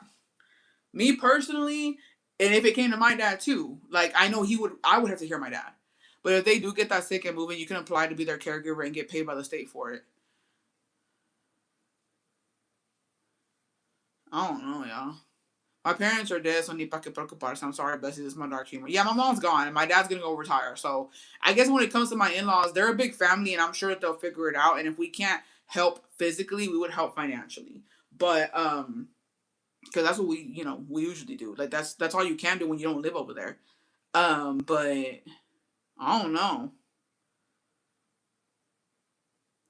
I'm the same with Bessie. They're his parents. He needs to take care of them. Yeah, I just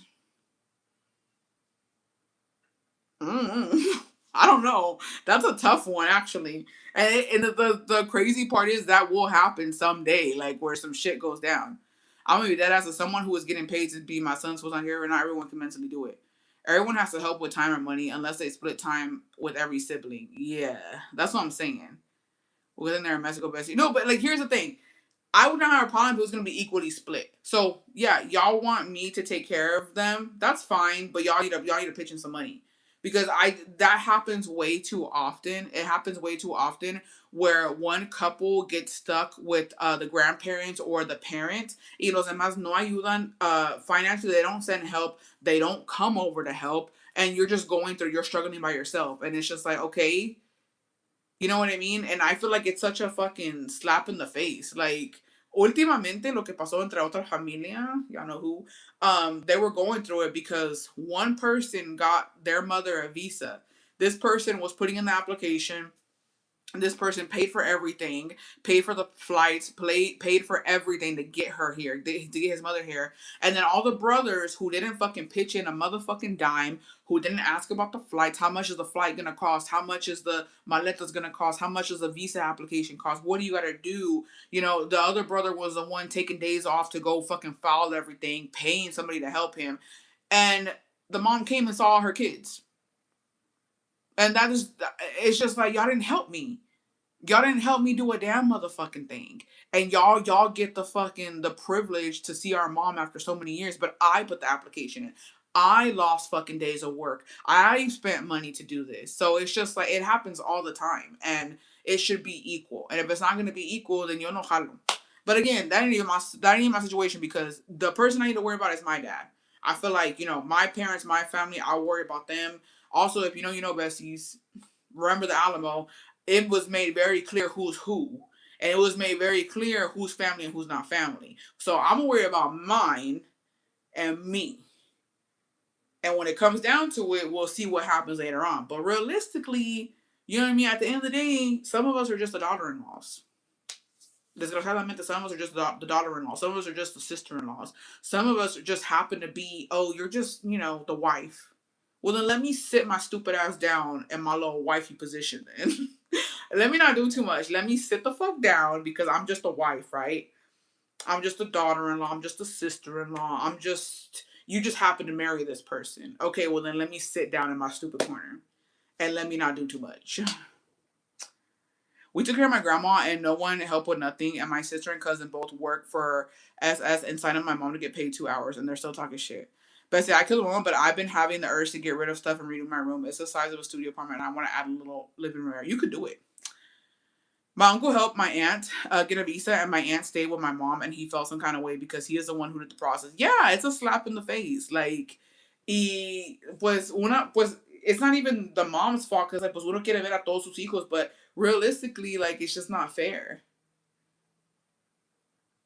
It's not fair. So, at the end of the day, uno tiene que ver por los suyos a veces. La verdad. Uno tiene que ver por los suyos, and that's all you can do. A veces es cada quien por su camino y, you know what I mean? And I don't know, I just feel like, I don't know, I haven't really been through anything crazy. But I guess I se verá who's there for me because, when you're the person always there for people when they're going through something, and then when you go through something, nobody's there for you, it's like, well, now what? You know what I mean? So, I don't know. Cada quien. It just depends on everyone's situation. Personally, I wouldn't mind spending time, money, and taking care of my mom or in-laws when they're older. Everyone has treated me really well. Yeah, todo depende. Todo depende. Hasta ahorita, yo digo, like, cada quien y sus desmadres. Because if something happened with my dad, I would have to figure out what to do. I know Jacobo would most likely help me and support me, but would he, be all hands on deck? I don't know. I don't know. I can't sit here and say, oh yeah, he'd be there helping me with my dad and actually physically being there. I'm sure financially, but I don't know physically. And those are two different things. I think that, both of them take a toll on you, but physically being there, caring for somebody, that's just not easy. Being a caregiver is not easy. I'll tell you that much. So, yeah. It'll fall on you. They will point the finger to you since you're his daughter. His older, yeah. So, cada quien tiene que cargar con su cruz, desgraciadamente. But, that hasn't happened yet. But all I can do is support my husband and what he needs to do, if that makes sense. But I just feel like, I don't know. That's a toughie. That is a toughie. But I feel like when shit has gone down, yo sí lo he apoyado. Like, before when shit has happened, when his dad got sick, when his aunt got sick, like, yo no digo nada, I try to support how I can. But, hasta cierto punto, because, I don't know. It's tough. That's all I can say is that it's tough. Cada quien.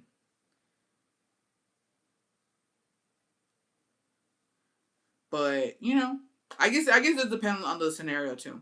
Todo depende. Pero si fuera por mí, pues yo ayudo hasta donde yo puedo. That's all you can do. Como quiera la gente va a hablar. Como quiera la gente va a hablar. Ayudas o no ayudas. Como quiera van a tener algo que decir. So mejor y da. Cada quien. Cada quien. As long as we can help, we will help. But luckily, nothing's going on right now. Everybody's healthy. Everybody's happy. See. We're on the way to our friends' despedida. They are self-deporting with their 3 kids. They have been here for 15 years. Oh, ay, bestie. Qué triste. That's really sad. I seen a lot of people have been self-deporting lately. Pero pues a veces. To be honest, shit. We ain't got much going on over here anyways. We ain't got much going on. I feel like we're all just fucking trying to get through the last damn, like, to Escolásticas Querétaro. What an emotional battle. It's rough. Está cabrón. I don't know. You know what I had seen? I had seen oh, this was not that long ago. I think it was a couple years ago que yo vi en TikTok y era una señora estaba peleando con su nuera because creo que el hijo había muerto. So while the son was in the States, le hizo una casa a su esposa, le hizo una casa a su mamá y la mamá se enfermó y no pudo llegar a ver a su mamá. But his wife was taking care of his mom. Ella estaba cuidando a su suegra. Y cuando murió el señor, la suegra fue y le quitó la casa, la corrió de la casa. She was like, I'm sorry, but this is my house, this is my son's house, this is my house, both of these houses are mine, and you need to leave. He's no longer here, so you need to pack up and go. And she was like, bitch, I was taking care of you while your son was not here. Yo te cuidé cuando estabas enferma. ¿Cómo vas a correr a tu nuera con sus hijos ya que tu hijo está muerto? Like, I was like, that's fucking insane. Like, imagine todo lo que uno hace. I was like, hell no, bitch. Hell no. And it was true because I don't know how they set it up to whose name they put the house in when he was building it, but she kicked her out. I mean, dude, she just lost her husband. Her husband is dead, and now her fucking suegra, who she was taking care of and caring for, is kicking her out of her damn house. Like, ain't no fucking way, bitch. I promise you, I'm burning that bitch to the ground. Cause we're nobody's gonna have a house now.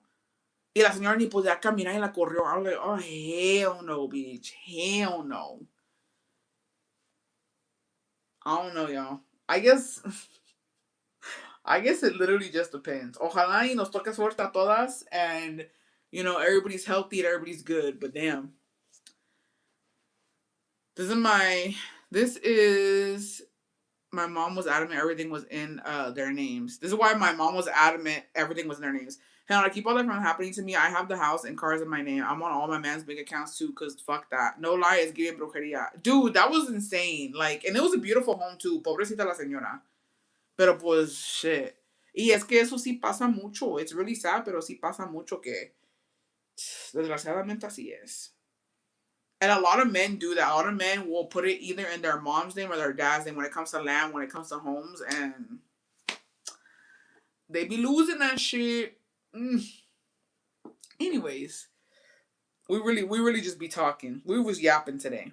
But I was gonna ask you guys, what was the fucking craziest Christmas party y'all fucking attended? Like, what went down and shit, or like if there was any fights. And I was trying to think about Christmas.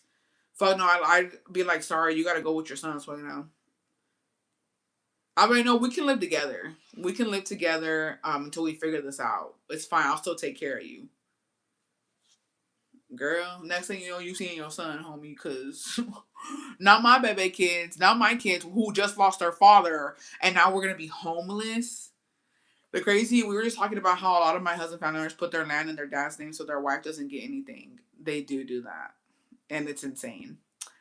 um El Pepe, he had put his house in his dad's name as well. And whenever him and fucking Duende's bitch ass se dejaron, he took everything away from her. He literally kicked his wife and kids out. She's doing good now. I think she's I don't even think she's there anymore. I think she's in another fucking, I think, if I'm not mistaken, homegirl's over here.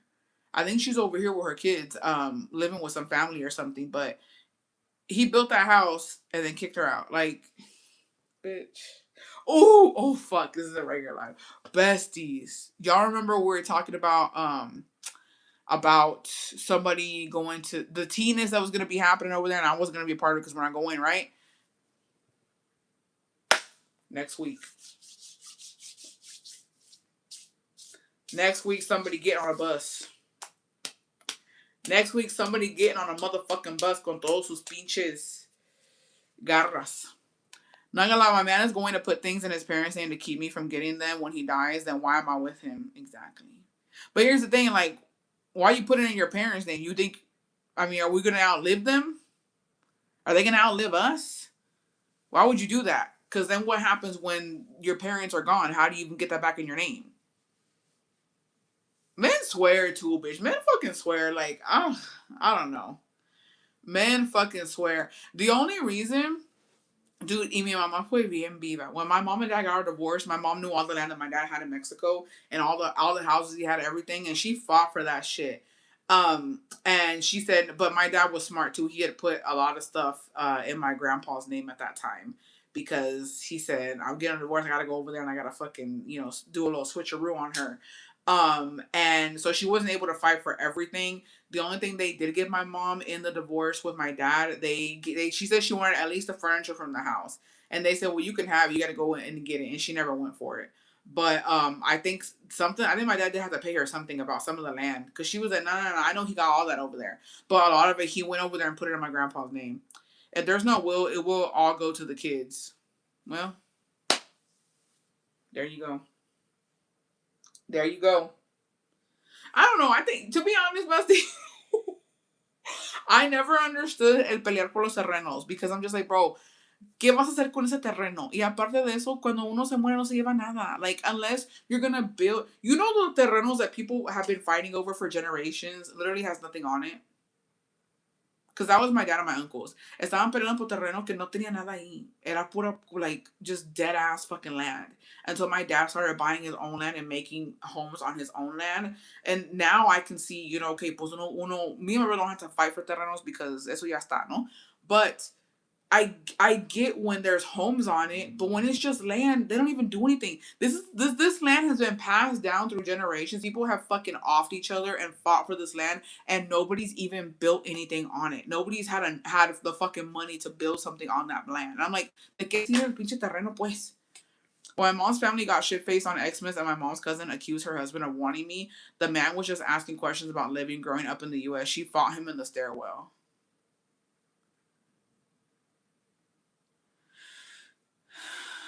Thank you, Brenda. Hello, hello. Um, I don't think I have any Christmas fights, to be honest. Like on actual Christmas, I don't think any of my family members have actually fought on Christmas. I think it's always been pretty chill. I inherited the Reno and be like, damn, I gotta clean this shit and put plumbing. Never mind. Yeah, you gotta fucking put a septic tank in that bitch. Like, hell no. The only people that take care of my grandparents' land are not related to us by blood. It's my uncle's second wife and her two kids, and she had previously insane to think about it because we are a lot. When my grandma died, my dad was fighting my grandma's house for his whole life to take care of her, and one of my aunts took my grandma to put it in the nieto's name. I'll fight for the terrenos that are mine. I'd rather cry on my terreno than cry without them. But then again, así soy yo. No, yo digo como los que hacen un pinche desmadre y nunca le hacen nada a los terrenos. Like I'm talking about like our tíos. I feel like now, I don't have any reason to fight because my dad ya tiene todo escrito, ¿no? De lo que va a hacer con los terrenos de México y lo que él tenga acá. Like it's already everything's already written down and he's already talked to me and my brother about it. But even then, I wouldn't fight for it. And my brother, we've always had this conversation of like there's no reason to fight over anything because who's gonna go? And he's like, you're the one who goes to Mexico more, so like I wouldn't even fight you for it. Yo casi no voy. Like, what am I gonna do with it? Like, yo no quiero batallar. Él así lo dice. But obviously, like, what's fair is fair. I wouldn't fight anybody for anything. But está bien cabrón que la gente haga eso. I'm like, for what? And also, I think it's just not realistic, to be honest. If it's like one slot of land, how are you gonna divide it between all your damn kids? Like BFFR. A mí una tía se robó los papeles en la casa de mi dad when he died. I'm like, okay, girl, you can't do shit with them. I know. We never fought on Christmas, but my family was kicked out of Chuck E. Cheese for fighting. My aunts were throwing pitchers and sodas at each other. Oh my gosh. My girl cousins fought at my grandma's vigil, and you know how in Mexico you do it at your house so people heard. That's insane. Woke up the following day, there was greñas, black eyes, vomit all over the place. My dad packed us all up the next day. Now my dad's side, they are in court proceedings for the terrenos. Now my parents have terrenos in Tennessee, so I'm fighting. Yeah, I think over here for sure. I think it's just a final if you leave it to one kid and basically confirm they were the favorite, and now they all hate each other. Dude, no tea, no shade, but like with my man's family, I've heard some of them discuss it. Jacobo does not care about any of it because he has his own land. He's like, y'all don't gotta leave me shit. Like, I have my land. Yo estoy bien. Like, you don't know. Like, if you guys want to, that's fine. But like, don't feel the pressure to leave anything to any of us. Honestly, like, cada quien tiene lo suyo. But some of them I've heard when they get a little tipsy, what they be saying, and I'm just like, that's rough, bitch. That's fucking rough because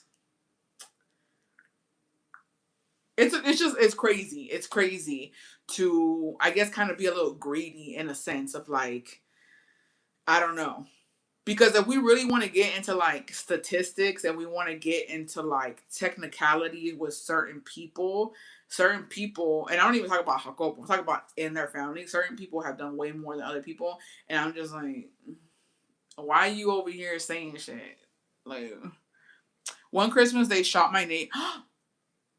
One Christmas they unalived my neighbor, and we thought it was fireworks. Then my mom and dad came from outside. And my mom was beating my dad because he was texting bitches. My dad, what? What?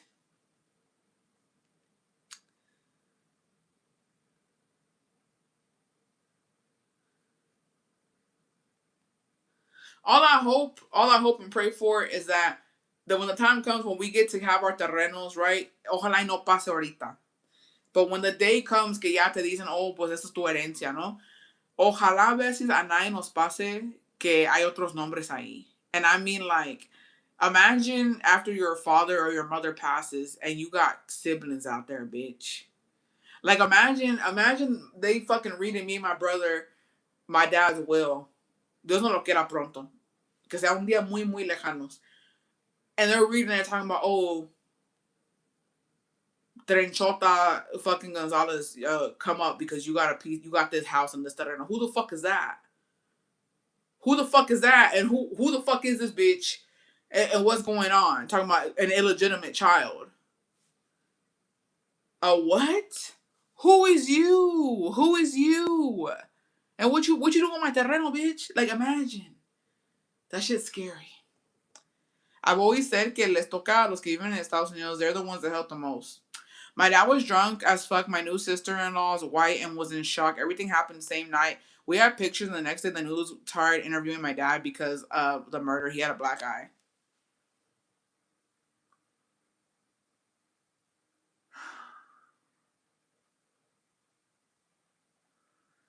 Where my mama's from, they have to post the obituary in the newspaper, also as an anuncio for any other children to come forward for herencias. That's insane.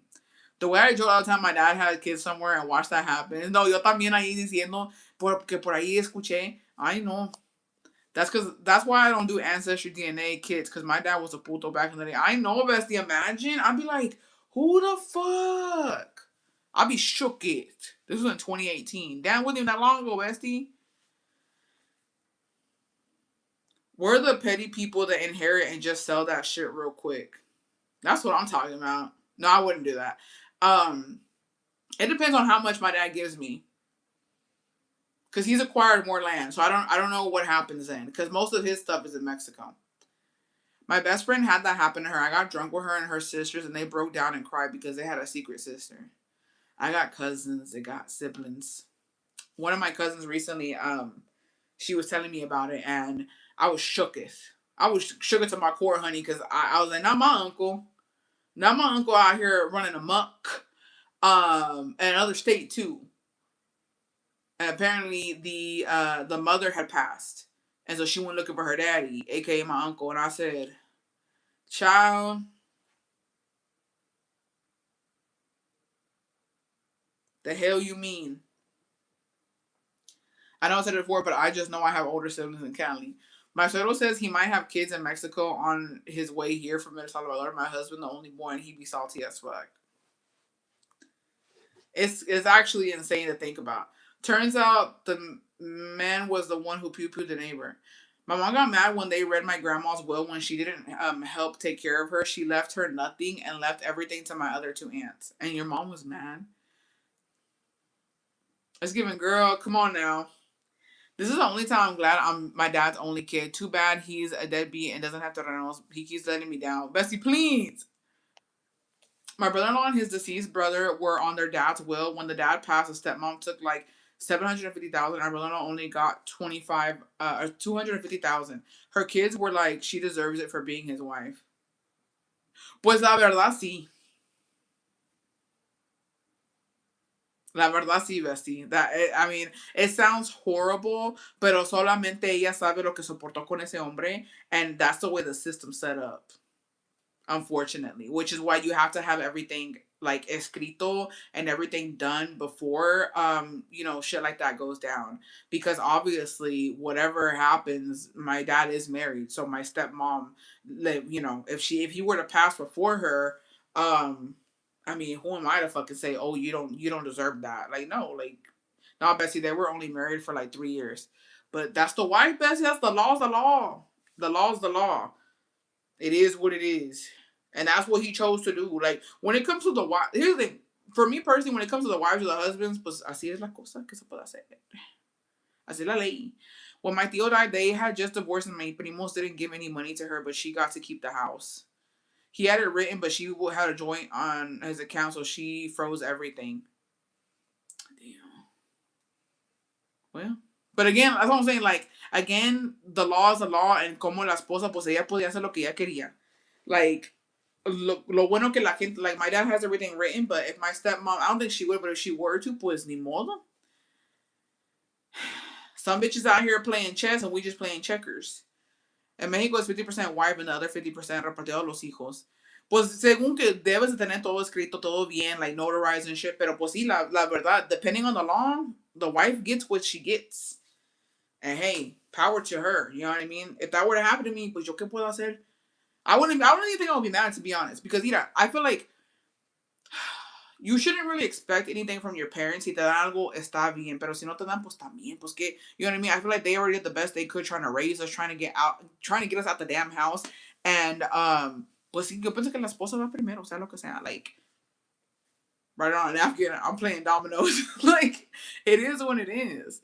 Only my stepmom knows what she puts up with my dad. And my dad es un hombre pinche necio a veces.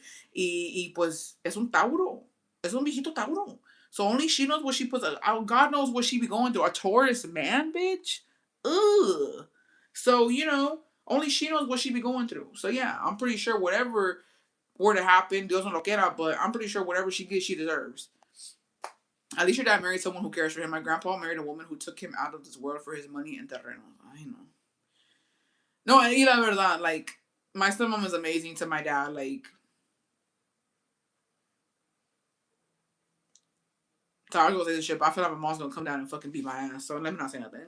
The same thing happened to me because when my stepdad died, he left his pension for me and my sister, and his Salvadoran wife took all the money and left to El Salvador. Desgraciadamente así es. Only she knows what she's. Oh, Bessie, please. Speaking of horoscope, my man just learned that I'm a Libra last week. I'll best have a little 2-year-old Taurus boy. Tauros are no fucking joke. I feel like Tauro women were the best. The men. Pues, ¿qué te puedo decir? I'm not fighting because my dad recently gave a carta poder to his bitch ass sister, allegedly only to represent and sign for him due to my grandpa's herencia proceedings.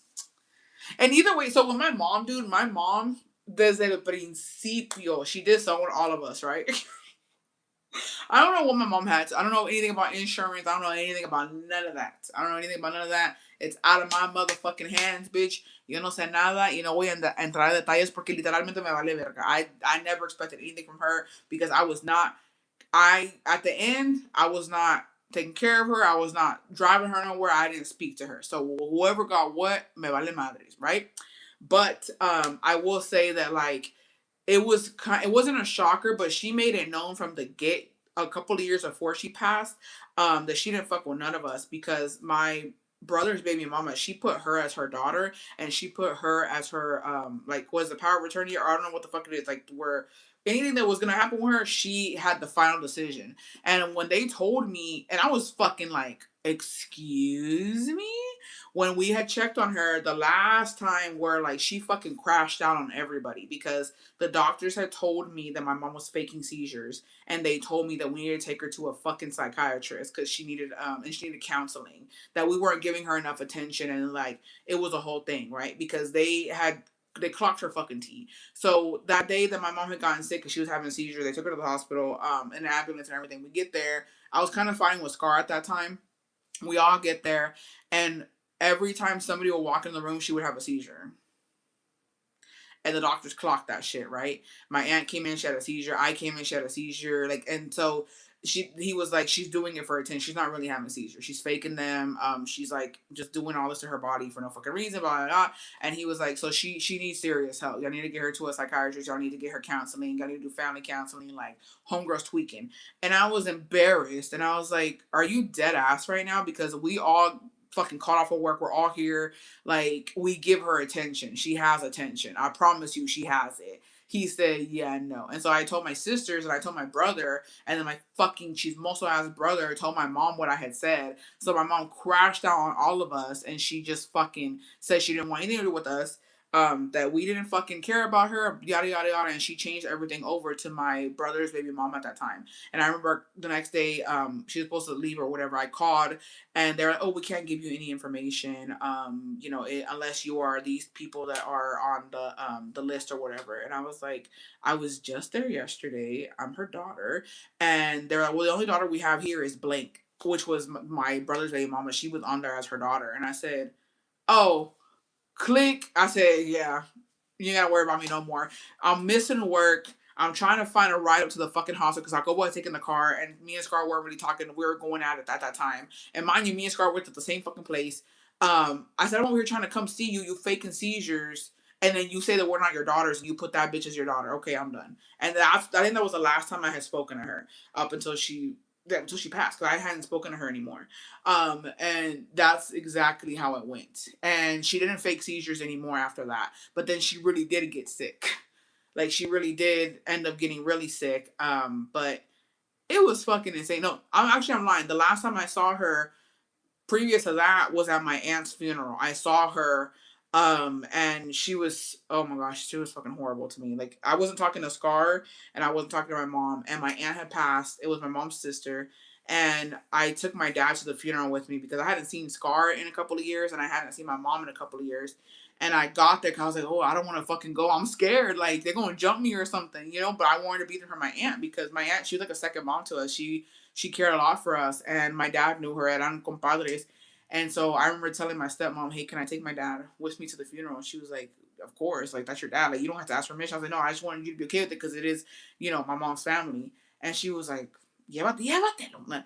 And so I go with my dad, and I remember going up, and Scar was crying because we couldn't believe my aunt had passed, and she passed very tragically. And so Scar hugs me, and we kind of reconciled in that time. And my mom did not want to hug me, bro. Like she was pissed I was there. You could just tell. And she did not want to hug me. Scar forced us to hug. And she told my mom, get up.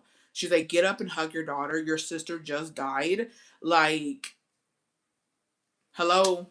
Like we were a family. We need to be a family. And so my mom, muy a fuerzas me abrazó. Yo tampoco no la quería abrazar, la verdad. I just wanted to see my aunt. And so my mom hugged me, and then we took this big ass family pic. That was the last time we all took a family picture together. And it just got worse from there too. It was a whole shit show. But I think that at my aunt's funeral was the literal last time I had seen my mom, I believe. Um, but yeah. And then she got really sick. And then when she got really sick, to be honest, besties, me and my sister didn't even believe it anymore. When they told her she was at the hospital, because it was always a thing where like, oh, this is it. Like she's sick. Like let's go see her. Let's go see her. Was this your nice aunt that used to defend you? I have two aunts that would always defend me. She kind of would defend us sometimes. Me and my sisters would always cry to her when my mom would like fucking just cut us off or start talking shit to us. We would always go to her. I remember Scar had fucking cried to her one time when my mom like I don't know, sorry, la madre bien feo, and she went and she was always there for us, and we would always spend time. I would spend time with my cousins, and I would always spend the night at her house. But boy, she died really young too. And then after her, my mom passed, and then my uncle. But it was a it was a lot, y'all. And so when she was there, like we just didn't believe it anymore. We were always dropping work, dropping whatever we're doing, going to the hospital to see her, and 9 times out of 10 it was fake.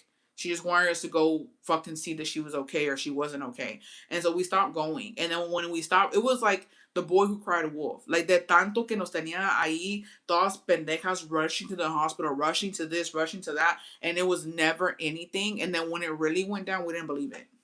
I'm gonna be honest, we didn't believe it. I remember I would call my sister. I'm like, "Is this real or what?" And then Scar would be like, "Nah, it ain't real. I ain't going." And I was like, "Well, I ain't going either." And then the last time that she really was sick. We didn't make it. So, but that's not. I don't think that was on us. I think that was on her. Like every time the doctors literally se estaban fastidiando de ella, and like they stopped taking her to one hospital because they were like, dude, we already know what she's gonna do. We already know what she's supposedly coming in for. We already know, the procedure with her, and like, ya ni la querían ahí, and I'm like, cause it was just all fake until it got real. It was all fake until it really got real, and then it was just like, well, damn. Now what do we do?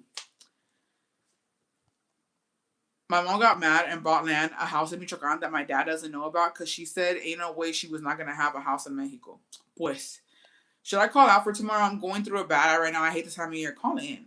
That as my grandma happened once when I got married and my mom forced my dad to stay for my wedding. And then when I gave birth, they came to the hospital and then left. And finally, no one believed her, and she did die then. No, like dead ass. But the time that the day that she passed, I did feel it. Like, es que uno sentía, you know what I mean? Because I would be like, I don't feel like this is the time. Like, this is not it.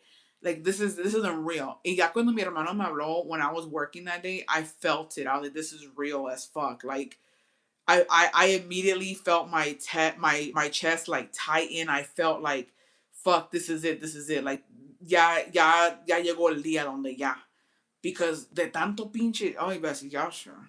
I almost got fired, bro. I almost got fired at 2 jobs because I had to keep fucking leaving to go check on her whenever she would call. And sometimes, like, it was insane. Like, she had my aunts calling, oh my gosh, she's in the hospital, you gotta come now. And there I go, dropping everything, going. I was losing fucking money. I almost got fired. Like, they even had to talk to her, like, do you want to, like, try and get into this program where you can be your mom's caregiver? I was like, no, it ain't like that. I promise you it ain't like that. I'm not calling in no more. I would literally leave work to go fucking run to her and see what was going on with her every time with some bullshit. So, Scar, too, I think Scar ended up quitting for a little bit. It was just too much. The sofocas when shit hits the fan. No, you could feel it. Like, you could feel when some shit's going on. Like, you could feel it. I know, I hate hearing the day your mom passed. I wish we could have hugged you that day. It was hard, pero pues, ¿qué se puede hacer? I think that was the best it could go. Honestly, I'm so grateful that, I had a bunch of you guys reaching out to me. I had so many friends reaching out to me, and honestly, I was really, really grateful for my dad. I feel like my dad really stepped up in that time for all of us. Like, all of us. It was a time where, and he didn't have to. Technically, he didn't have to. He could have cleaned his hands of it and said, you know what, me and your mom were not together anymore. Like, yo ya no estaba con ella, ya el esposo que se encargue de ustedes. But no, he was there. My uncle passed in August. He was remarried, but his first wife was making a scene. She was crying. I was like, what the fuck? I said hi to everyone, but I felt bad for his current wife, and wife won't speak to me.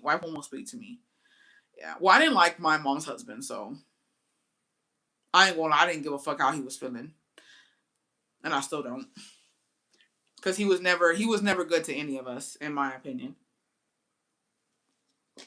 He was never good. He was a fucking creep, and he took all my mom's stuff when she passed. He didn't leave us anything. He left us 30 rags. Se llevó todo su oro, todas sus bolsas, todo lo que tenía valor, él se lo llevó. And he didn't leave us anything. And he had the fucking room trash. Like, he's a fucking piece of shit. Wife one is my mom's second cousin, and my uncle is my dad's primo hermano. Ay, no, qué enredo, bestie. Qué enredo. But, yeah, I don't know. So, I guess, it's just a rough situation, but how do we even get here? How do we get here? I don't even know how the fuck we got here.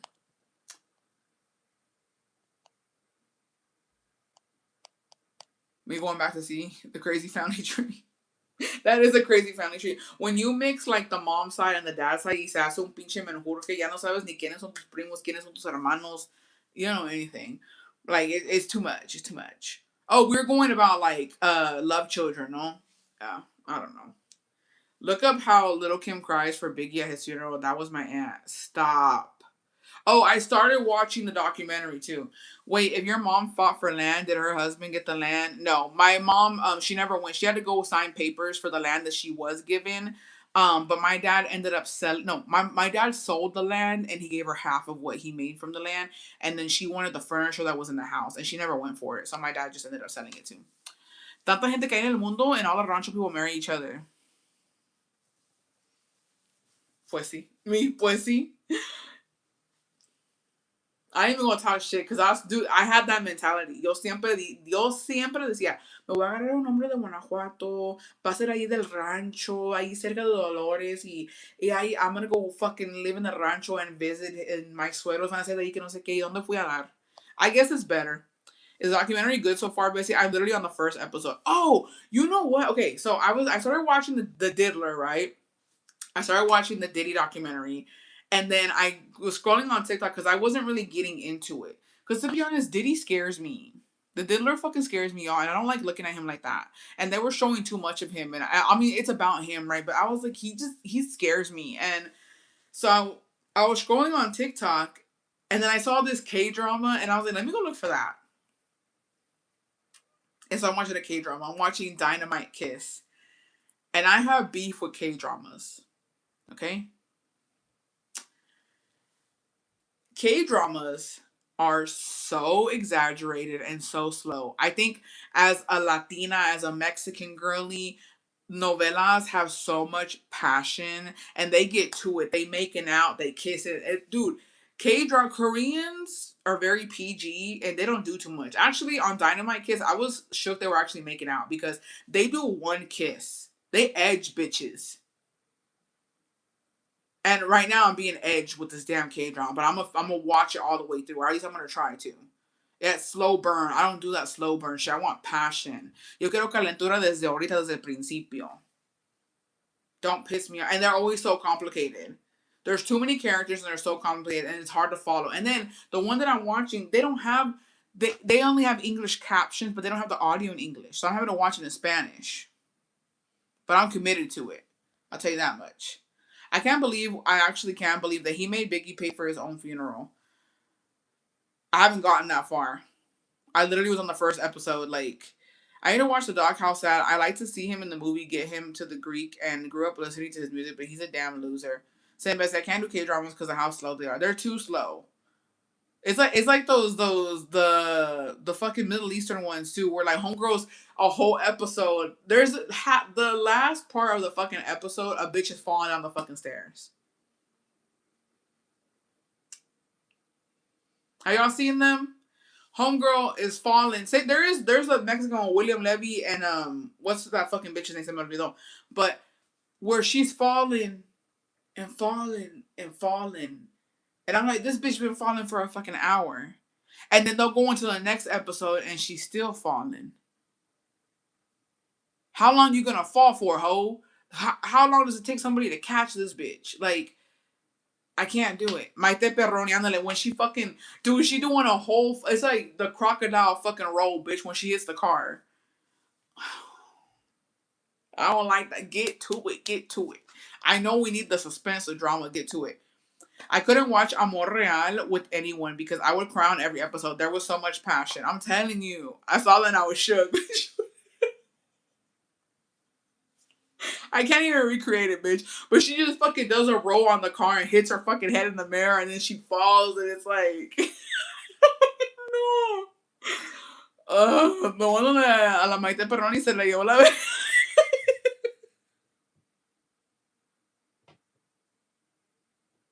Shut up, bitch. Ay, no. The one donde a la Maite Perroni se le la llevó la verga con un pinche side swipe. Yes. And y'all don't know where it's at. You'll have to go watch it on TikTok, bitch. Just put in Maite Perroni in a car. Like, dude, cuidado con el ángel was a novela. Dude, se da unas pinches vueltotas and then like she da unas vueltotas y de que casualidad se le pega al pinche espejo, she cracks the fucking mirror. She cracks the dude, and this is all how everybody's watching this shit. Mind you, the car is in slow motion. The car wasn't even going fast, bitch. Mind you, the car wasn't even going fast. She was rolling for days. Finally headbutts the fucking mirror and fucking falls back. Mind you, this car was going slow motion. The car, you would think the car zoomed. The amnesia was crazy. I hated her. It was such a... Wasn't it the novela too where like William Levy, did he like SA her or something? What, doesn't like she always had like a fucking dream donde andaba en el bosque? I don't even fucking know. She was giving also a little bit. I know the comment said the car got hit by her. Dead ass 2 miles per hour. I need to go watch it again. Like that was the worst novela ever. And then there was a one where William Levy's on a boat and he has long hair. I think that's what started off his career, no? I don't even know which one that one was, but they're not good. Maite Perroni she's not even that good, to be honest. Who's that one bitch? She was in the one with Rogelio in the wheelchair. I forgot her name. She's pretty good. She was pretty good. ¿Cómo se llama? Ana algo. Alborada. No, I don't like her. I forgot her name. Yeah, he was her R, and she finally saw his face the night of their wedding. And did she stay with him? I never. So here's the thing. I remember watching Ana Brenda. Wait, hold up, because I remember watching that, right? And it was alluding to the fact that I think William Levy was her R. So what happens in that novela? Somebody break it down for me. Because did they get married and then she remembers it was him? What the fuck? Why did he do that? And she just married her R?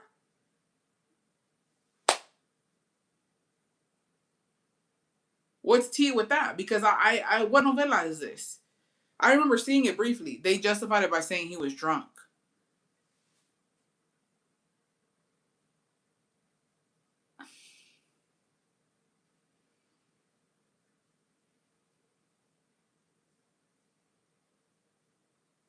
At the end, yeah, but she was also blind at some point in that novela.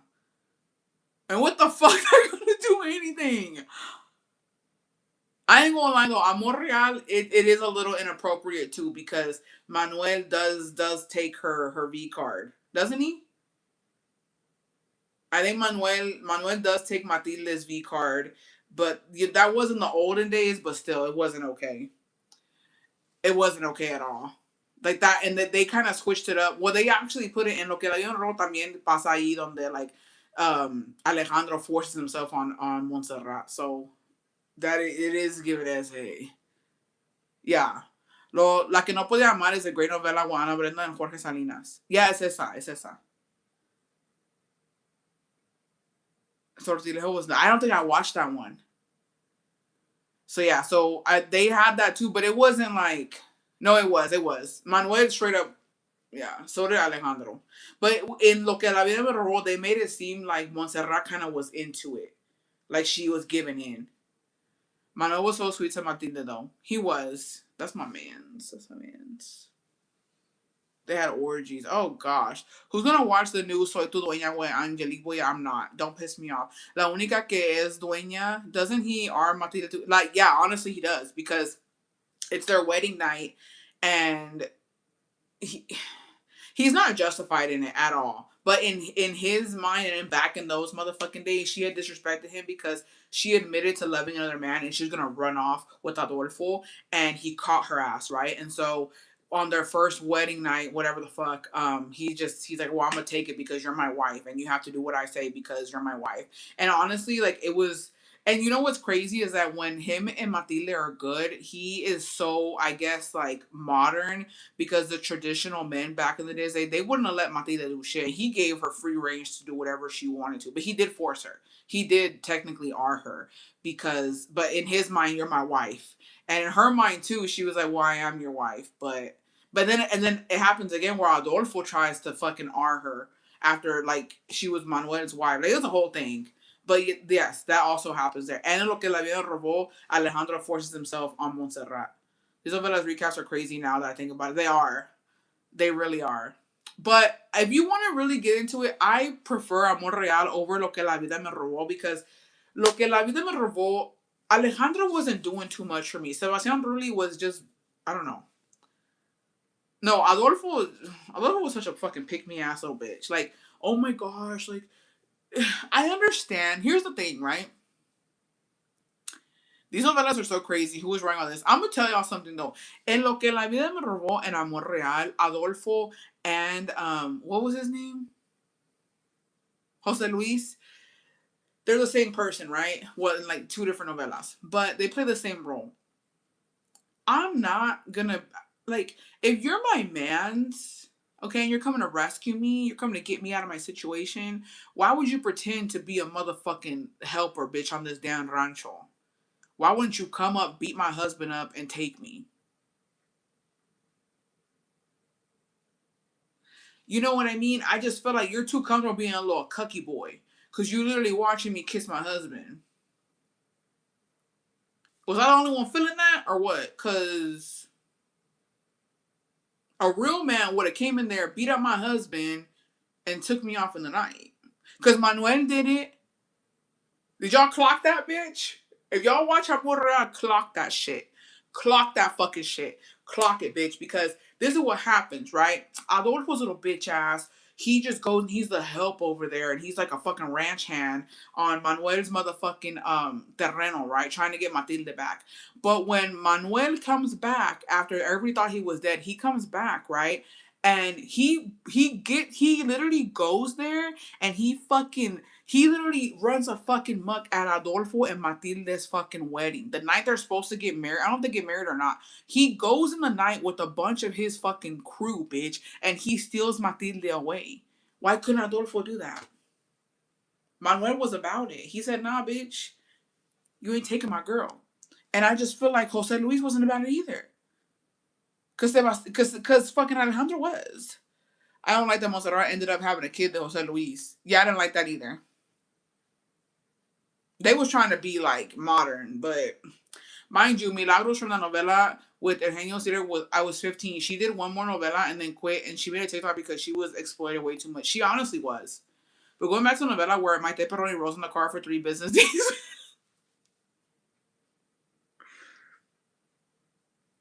I didn't know that. And you know what? People need context because that context was missing. I deadass thought that she was just stupid. I did not know that she was blind and that's why she hit that car. And while I was in the military, I did nothing but work at the hacienda. Exactly. I fucking hated Jose Luis. He was such a pick me ass little bitch. I hated how he acted all arrastrado for Monse. Like she ain't even the baddest bitch. Please don't piss me off. And then like they both characters, they just go with the sick girl. Okay, go the easy route. Homegirl sick. She's not gonna live that long. And this is where you choose to come spend your fucking time, bitch. Like fuck you. Don't piss me off. Anyways, it is what it is. But, pues ya me voy, chicas. What do we even talk about today? This is so fucking random. So I wanted to do paint and sip, but my man's working and I want to do it with him, and I was just this too much. So hopefully, maybe during the week, if he gets home early, we can do it because we got fucking the 12 days of lives up until the 12th. But yeah, he kind of ruined my plans. So I was like, why are you working? But you need to work. The real victim was a stripper. I can't remember her name. She was a fucking victim. So why did she run away all blindly and no one else helped her? Y'all just let the blind lead herself into the car. That's what I'm saying. Like, if you watch it, William Levy's just there, like, shook. Why didn't you grab her? Let me do my research. I'm gonna have to watch this novela and then come back and give y'all a fucking synopsis because I don't know. I don't like to comment much when I ain't seen it. I have not personally seen the Maite Perroni one. I don't really fucks with her. I'm all about the old timey novelas. But let me do my research. I'll get back to you. Because I don't know when I'm gonna have time, but I'll find time. Last thing, you know how we said Mugre sits in front of her dirty vanity? I know it's the day she was cleaning her dirty ass vanity. Good for her. I did hear through the grapevine. That she made some fucking shmoney. And you know what? I'm honestly low key proud of her. I think that that's amazing. Y ojalá y si puede disfrutar de su viaje a Texas y se vaya de compras. Que se compre algo, se lo merece. Se lo merece, chica. The scene was stupid. They also gasped for like 3 business days. The original ending for Lo que la vida robó, they were both supposed to die, but the fandom liked Alejandro so much they went with that ending where only Jose Luis died. I believe the alternate ending. Oh, that's so stupid. Chica, el 12 nos vamos a poder ver live. Vamos a andar en la reliquia. Ay, disculpa. Es que lo bueno, mira chica, lo bueno que puedes ir a disfrutar la reliquia y luego puedes regresar al YouTube porque aquí va a estar todo grabado. So, usted, si no pueden llegar el día 12, porque yo sé que es Día de la Virgen, Día de las Lupitas, Día de Reliquia, está bien, no pasa nada, no pasa nada. El día 12, si no pueden atender, no pasa nada. Yo entiendo. Y es gratis. Uh-huh. I will put that money she buys some. How have you been feeling doing lives every day, Bessie? Has it been challenging? Do you see yourself doing it again? That's a fucking loaded ass question. And I don't think I'll be doing this next. No, here's the thing. If I don't have a trip planned next year for December, I'll do it. But you know what? I'm not doing this again. And I'm gonna tell you why. Because it's so hard to come up with what we should talk about. I feel like y'all are kind of getting sick of me too. And I ain't even one to fucking care. I think y'all are getting sick of me too, and I'm getting sick of you bitches. And we're only on day 6. We got 6 more days to go, but we're gonna figure it out. We're gonna figure it out. But I think I won't do it again if I got a trip. If I got a trip, I ain't doing this because the way it's just such a busy time. I don't know why, and I won't do Vlogmas again. And I might quit Vlogmas because Bessies, you know what I've been doing? Opening packages, trying shit on, cleaning, going to Pilates, helping my man's out with what he needs help with, and then cooking. And it's boring. I do the same thing every fucking day, and then I get on live with you guys, and I'm like, I have to fucking try to like entertain y'all, and I'm going crazy. I got blocked. I can't be at the Reliquia. Oh, bestie. I was gonna say I'm not sick of you, but never mind, ho. I know. I feel like y'all are sick of me. Some of y'all are sick of me, and I'm sick of you, bitches. Just kidding. I love y'all. No, the daily topics have been different. I think you're doing great. Okay, well, hopefully it's my first time. I've only been doing this for 6 fucking days. Okay, I'll get better. If I do it next year, I'll get better. But it's intimidating every single day, and I've stuck to it. Y'all know I'm a real flaky ass bitch where I switch up times, and I've been sticking to it. So you got to give me that. You got to give me a little something. You got to give me a little. You know what? Don't give up because y'all know me, and I'm flaky. And lately, I've been keeping up with the schedule. But I do want to do the gingerbread houses, and I do want to do paint and sip for Christmas. So I'll figure that out when Jacobo can do live with me. No, not us being sick of you and you sick of us. Right? I'm not even go. It's going good, and Bessie's like, I'm tired of y'all bitches. Honestly, Bessie, I think you're doing a great job. I've been enjoying the lives. Okay, thank you. Yeah, give me a little bit of grace. But if y'all are sick of me, let me know because we could do a live where I just sit here and we look at each other and we don't say anything. We could do that too. Okay. Well, y'all making me feel better. I thought y'all were sick of me. I thought y'all were sick of me. I was like, y'all are done with me. I'm sad. I'm fragile. I'm fucking jilted. Like, y'all just don't like me anymore. Okay. Well, that's good to know. It's good to know y'all aren't sick of me. You're doing amazing. Thank you. I appreciate it. I appreciate it. Bueno, chicos, ya me voy. Ya me voy. Ahí nos vemos mañana si Dios quiere. Honestly, even if Jacobo, if he works tomorrow, I'll probably do the sip and paint with you guys. Fuck it. I want him to do it with me, but if he has to work, then I'll just do it. I need to watch the reunion. Oh, I haven't even watched the last season. No, but it's not us not being sick of you and you sick of us. I'm sick of y'all. Just kidding. I'm not. You know what I'm sick of? I'm honestly sick of being impatient. That's what I think I'm just impatient. Just had a baby in October, and your lives make me so happy. Thank you so much. I love you. Thank you for being here, bestie. Honestly, I would not say you're flaky. I love this as a military wife. I have no friends, and this makes me feel normal, like I'm hanging out with you. You know what I really like about our lives? I feel like they're more like FaceTime calls. That's how I feel like it is, low key. Mind you, I mostly replay. Okay, good to know. I feel like sometimes we just can't stay on topic. It's mostly my fault, but we get into like deep conversations, and I'm like, fuck, ya se nos fue el tiempo. Um, I'll be like my ornament. Okay, but I'm probably gonna go tomorrow. I'm gonna see because I get the emails when I get deliveries. You know, me llega una. So maybe they just haven't. Honestly, let's give USPS some fucking grace. I know the packages are crazy. We got a damn fucking email from the apartments that like, bitch, go get your fucking mail because they no cabían en los lockers. And I was just like, damn. Yeah, I agree. Yeah, it feels like FaceTime. Yeah. But a ver qué. If I don't do the paint and sip tomorrow, I'll see a ver qué chingados hacemos. But I do want to do the paint and sip. Because I want to do a little, it says delivered today. Okay, then it should be there tomorrow. Because usually when it's delivered a certain day, they don't put it into the lockers until tomorrow. So tomorrow it should be there. What was I going to say? Oh, yeah, I want to do a Christmas tree. I want to paint a Christmas tree. Sometimes I can't comment because I'm working, but I love it. Okay, perfect. Well, thank you for the feedback. I feel good now. I feel better. But I'll see you guys tomorrow, si Dios quiere. I love you. Que Dios me los bendiga hoy, mañana y siempre por los siglos de los siglos. Amén. And yeah, thanks for being here, besties. I know it's a lot to ask to come and fucking watch my fucking ass. I'll buy a gingerbread house kit and do it with you. Yeah, I need to go get one. I want to get one, and I want to paint something. I want to paint like something Christmassy. So we'll see. I'll check it out tomorrow. Oh hell no, bestie, you're coming in when I'm leaving. But I love you guys, and I'll see you tomorrow. Se limpian bien el pinche pantufla, lávanselo bien, y nos vemos mañana. Bye.